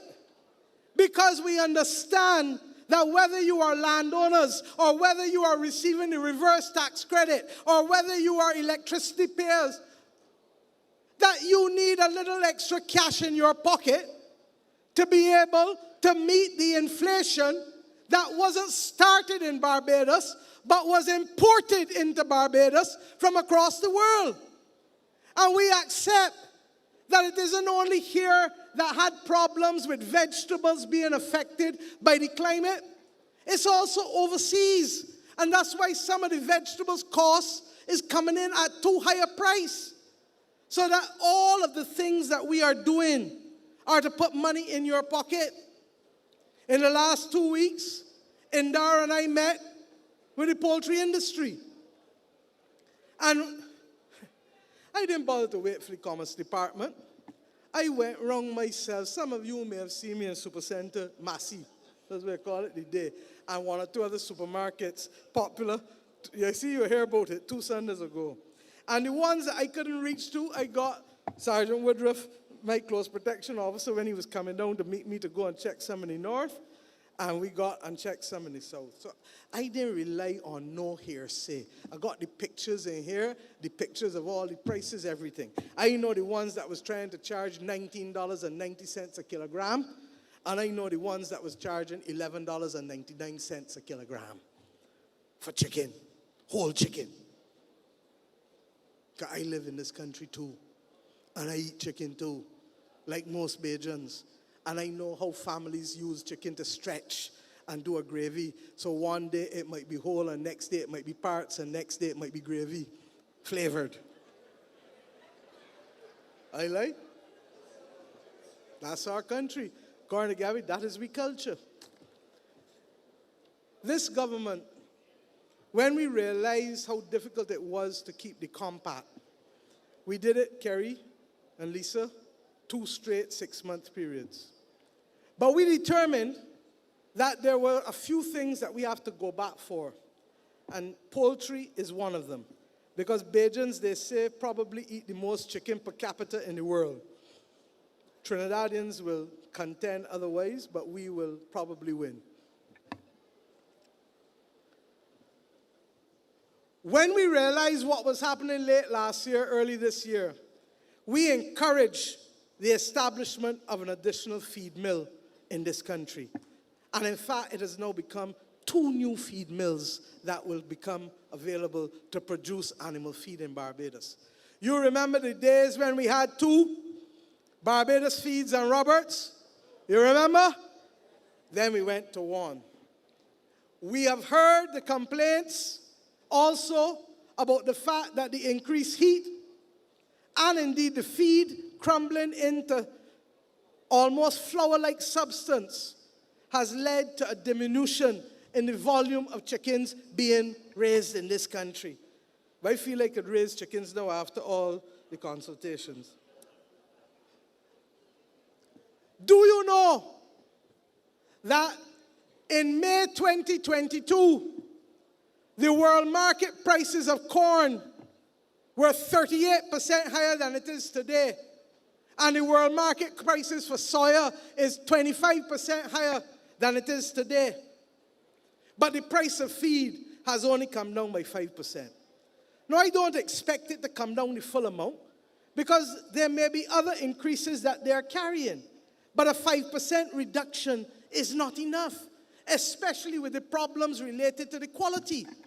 And I therefore look forward not only to the prices that you will see in the paper tomorrow, but also to additional decreases in the cost of living for chicken come early next year when the second feed mill comes into production in February of next year.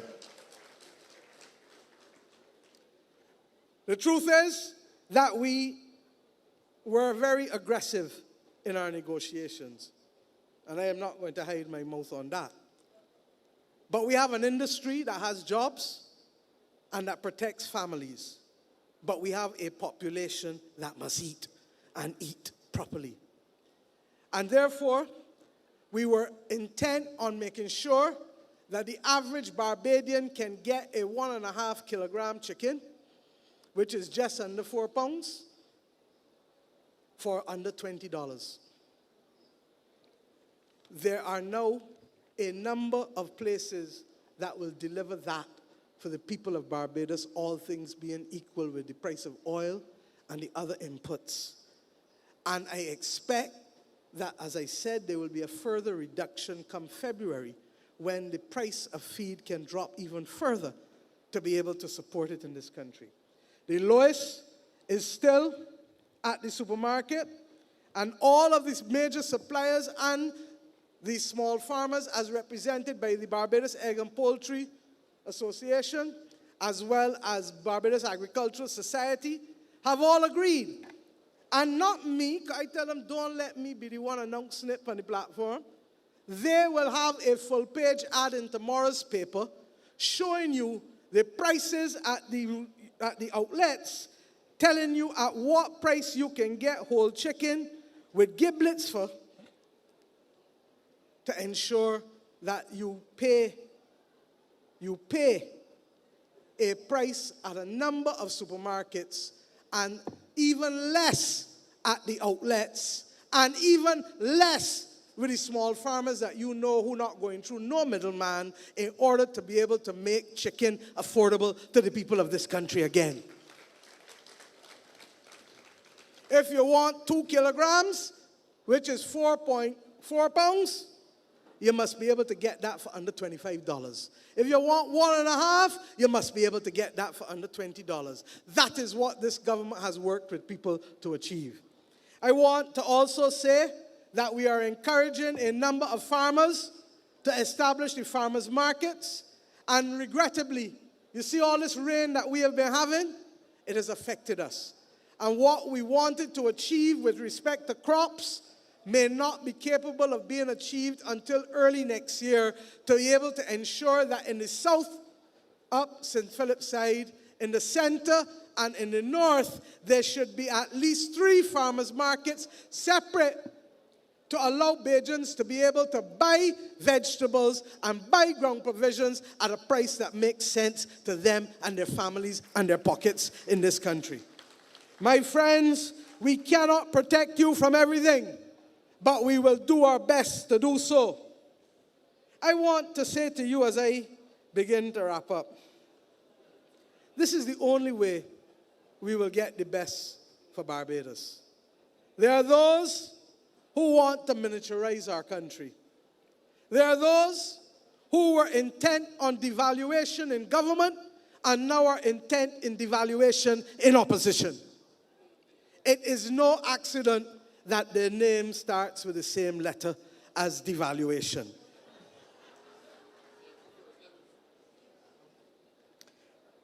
There are those who say they are not them, but talk and look and sound like them, even if some of them looked like you before.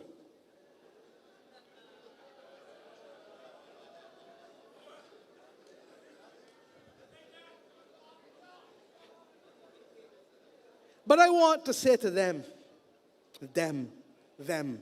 TH, all, this country does not succeed by the devaluation of our institutions, or the devaluation of our people, or the devaluation of our dollar.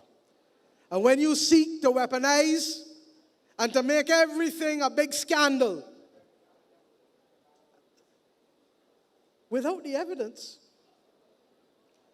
as if you are playing, you know how children play games? As if you are playing for a future event to come. You believe that everything is to be a political scandal. I was up in a state, let me catch myself. I could not believe when I heard people trying to suggest that we were going to put the public health of this country at risk by putting water that would contaminate people or hurt people in Barbados. Do you understand the depths to which they have now plumbed? Before they plumb and get us water when they were in government, they plumbing to get us devalued.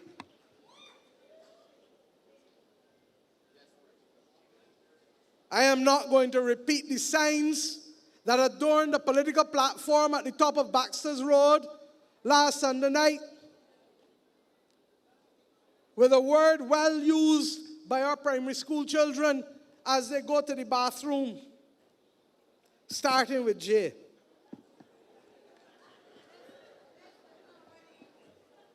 Not going to do it. But I want to thank those in this country who have a conscience and who have risen up to speak, not as political class because we need to stay out of this one, but the notion, Santia, that your attempt to be able to build a new South Coast sewage treatment plant, financed by an innovative mechanism through a debt for climate swap. What does that mean?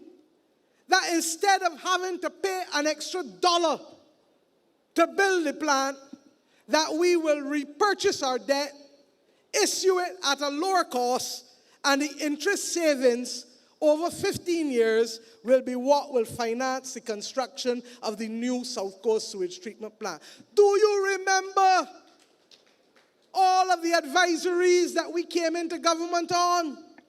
And can you believe that the same people who truly put sewage on the road now want to accuse us of putting sewage in the ground? Now, the new plant that Santia is building is a treatment plant, a tertiary treatment plant.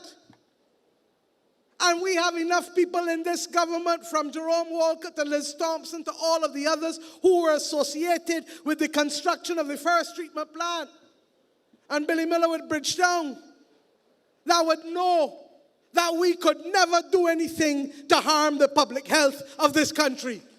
It is a dastardly, wicked, Dems vicious lie. And what is more, when the evidence comes out, the treated water that will be taken from Graham Hall up to St. Philip to help, one, replenish the aquifers, and two, to help with agricultural production at the time of a global water crisis, is cleaner than the water that is now going into the aquifers. Is cleaner than the water that is now wetting our vegetables and our ground provisions, because it will be treated and not the raw effluent that is currently flowing into the aquifers. My friends, that is what I call devaluation of institutions. But if they're not devaluing institutions, they're promoting falsehoods. Gender-neutral bathrooms at St. Philip Primary School. A lie. Thank God the principal was able to come and speak, so we didn't have to rely only on a politician speaking. St. Andrew, the one who is likely to be challenged each and every year that he can be challenged as leader of the Democratic Labour Party, went into St. Andrew and said that bridges were being held up by wires. Isn't that what he said, Rommel?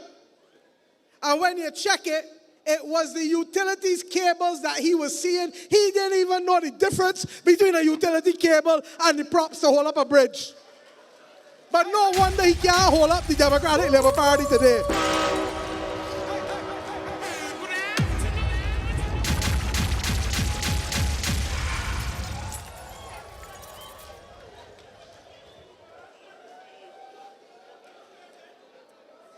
Don't get tied up. Crafting our future responsibly means that I have to report to you first. So when I tell you these things, it is just to remind you to walk out of here with a pep in your step, because you got some people who trying to devalue this country. I will only say to him that when you tell us that we don't consult, I have put the light to that this evening. The traffic jam of consultations. But the problem that he has is that he believes that he can put conditions on a government for consultation. Well, let me remind you, we offered you once in 2018 to strengthen the opposition. We offered you twice in 2022 to strengthen the opposition. Your General Secretary put me in my place. And I will tell you that when a woman is spurned once, but when she gets spurned twice, forget about you and that. Oh Lord. I am saying to you, you cannot be in church and chapel too.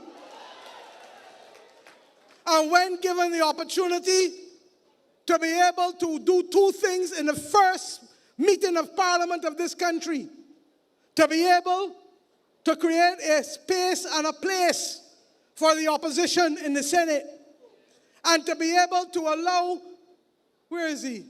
My young friend who was not yet 21 but over 18, to serve.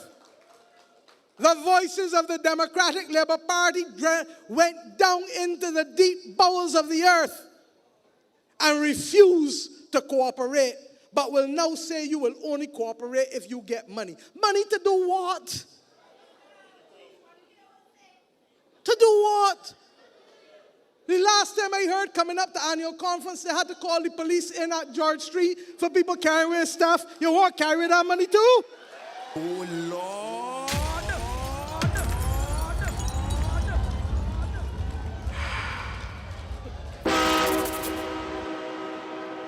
You know, the Dems tell us that we ain't consulted. I want to say a few things. I can leave you to say like sayings, but I can give a few sayings.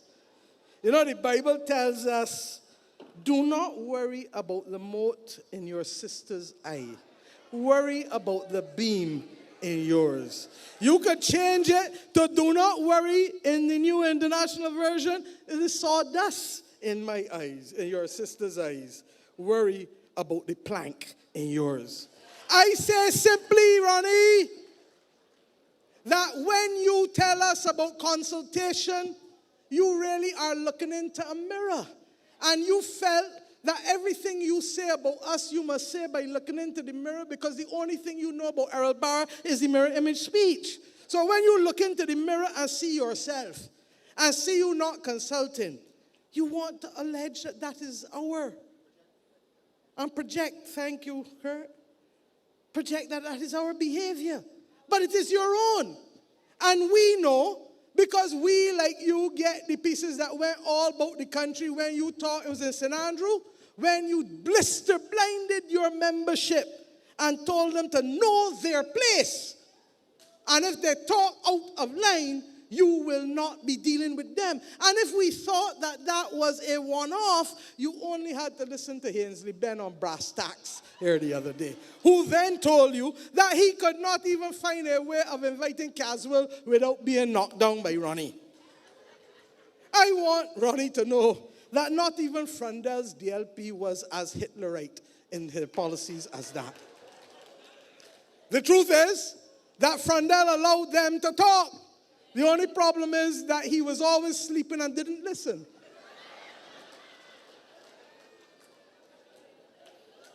And if you doubt me, talk to Verla and talk to all the others. Look, it does not give me any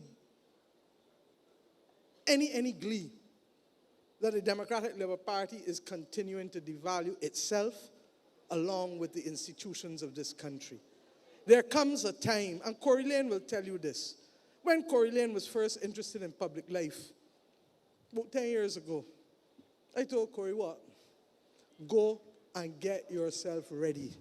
Read, serve the people, and prepare yourself for service. He didn't come as a young boy enthusiast, and I understand it, because I came in young. But I am telling you what Bree St. John, Lady St. John, what your husband told me, what Henry Ford told me, Glenn Clark can attest to this, that when you come in, you got to read. You got to go and mix with people. You got to do projects. Billy, you carry me into BLP headquarters and had me cleaning from toilets right back down to sweeping inside there. Me, Liz, all of us. But what we now have is people who believe that they can truly submerge to the top, and who feel that there is an easy victory ahead of them. Well, they say, Sandra, that you were too weak and he could come at you. But tell them for me, you beat it as a B, you beat it as a D. You beat it as a B, you beat it as a D. And you're going to beat it again.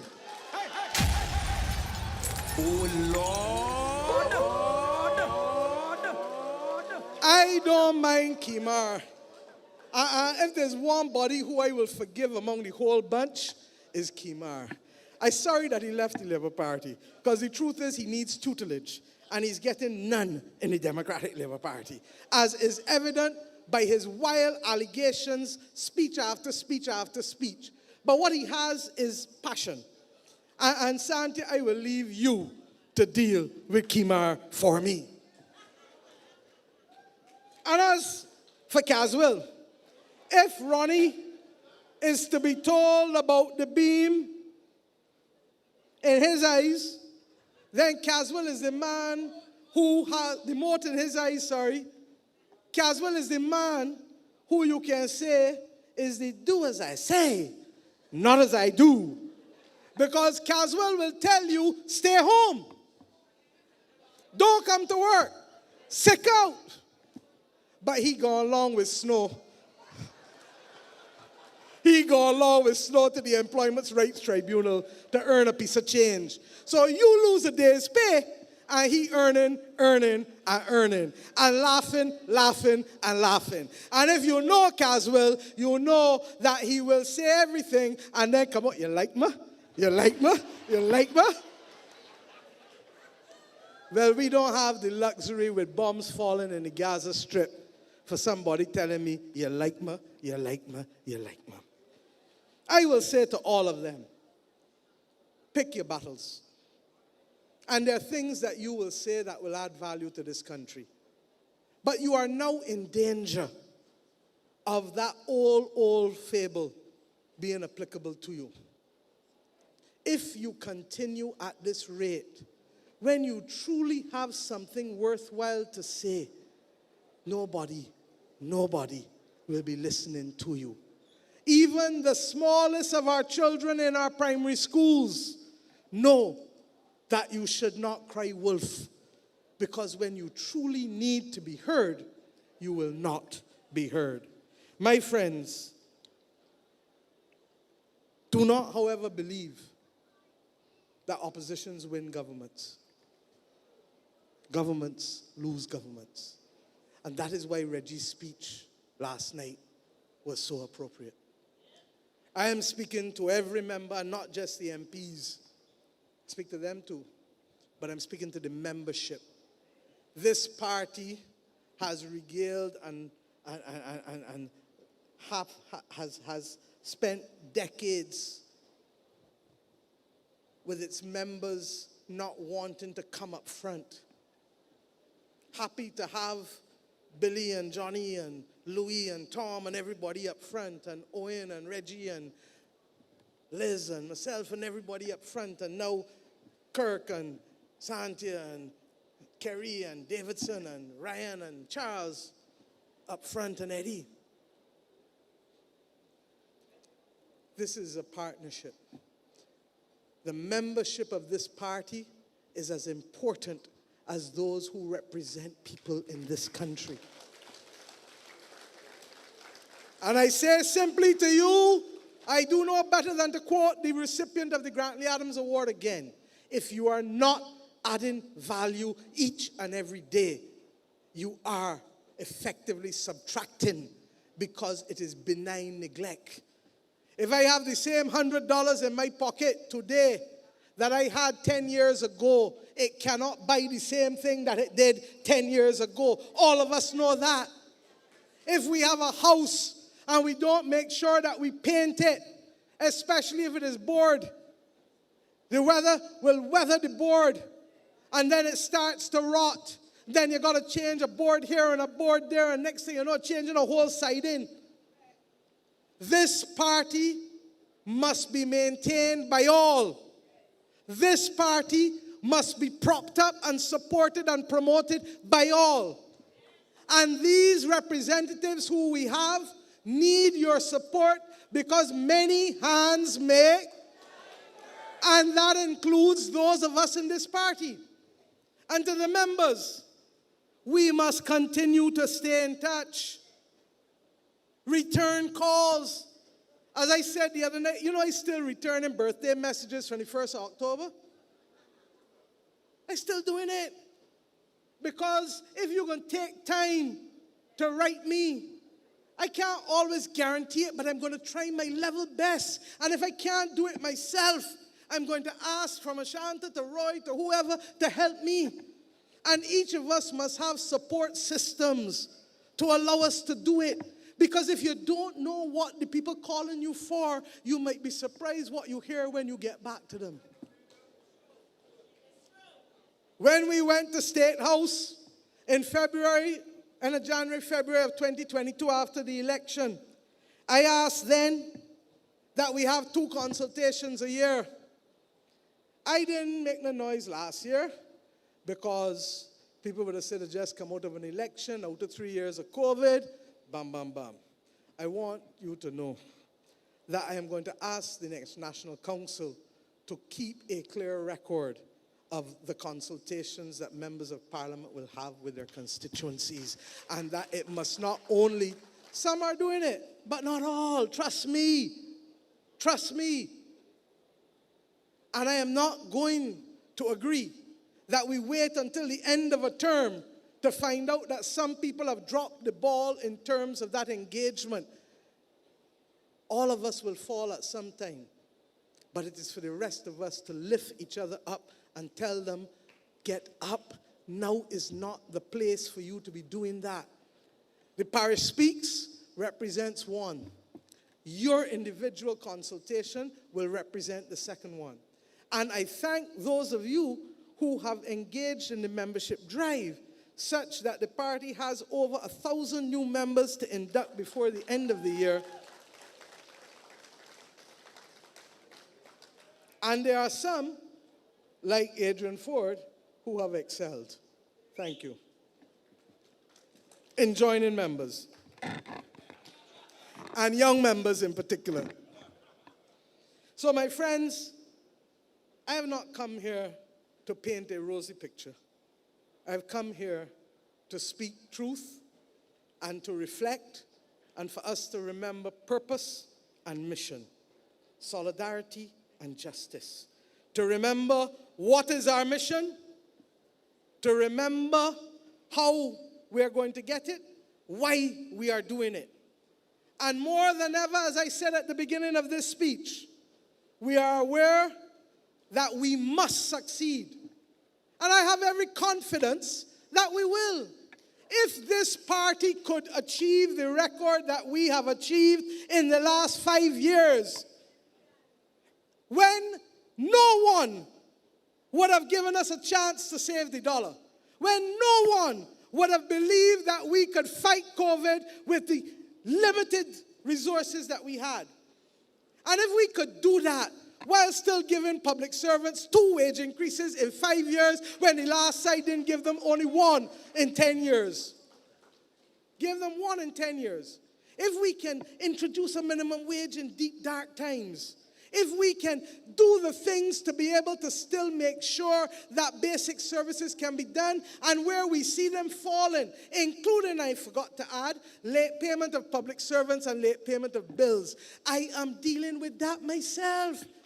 And I've said to the Ministry of Public Service, digitize all of the records of temporary officers, because they're the ones who are the biggest victims of late payments. And that must be done within the next 6 months. In addition, we already asked and we've seen a reduction, don't get me wrong, but we want to see an elimination of late payment, not a reduction. I believe that we have it in us to rise to the occasion. And I believe that we have it in us to remove the irritants that may cause a few people to drop off of the journey on this mission. And I believe that when all of us commit to these things, even if you don't know the exact direction and the exact road, I ask you to trust us, trust me, trust this party of 85 years. Because I tell you, when they trusted us in the 1940s and 50s, we delivered.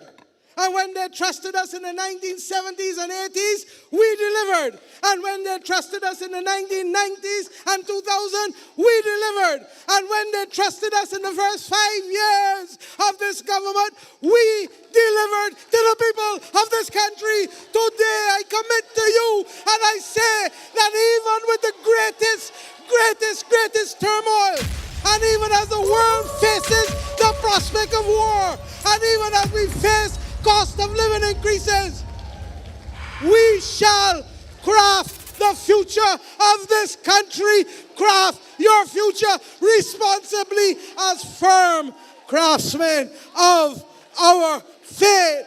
God bless Barbados. God bless the Barbados Labour Party. Thank you, ladies and gentlemen.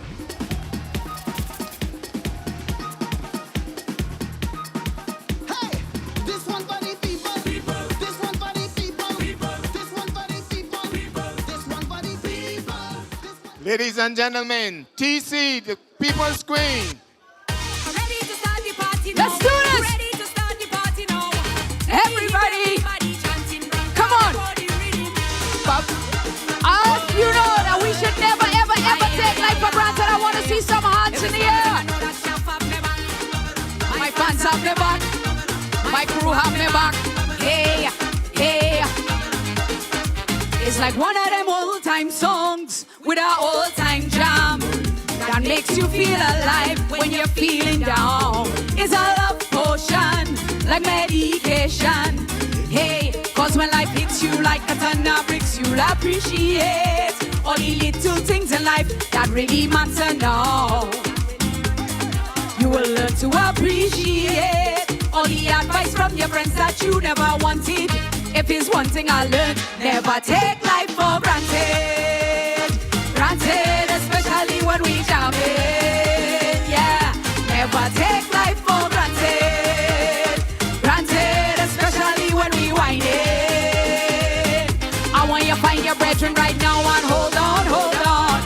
Do better now. You will never know when life will come and knock you down. Hold on, hold on. Do better now. You will never know. I remember them old tin pan we used to beat up and make rhythm. Hey. In every fete and every jam, the place smash down when we land. Hey, cause when life hits you like a ton of bricks, you'll appreciate all the little things in life that really matter now. You'll learn to appreciate all the advice from your friends that you never wanted. If it's one thing I learned, never take life for granted. Granted, especially when we jam it. Yeah, never take life for granted. Granted, especially when we wind it. I want you to find your brethren right now and hold on, hold on. Do better now. You will never know when life will come and knock you down. Hold on, hold on. Do better now. You will never know. I'm ready to start the party now. We're ready to start the party now. We're ready to start the party now. Let me hear everybody. So as you go outside and take a little break, right? Remember, we are never taking life for granted. And you know what you got, but you don't know what you're going to get. Always remember that. For granted, granted, especially when we jam it. Yeah, never take life for granted.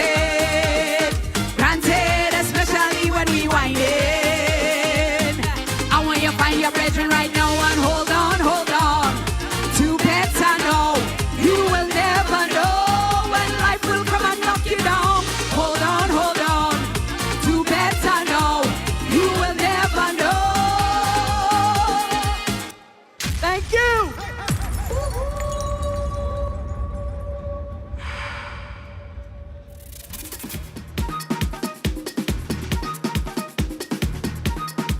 Hey, this one for the people.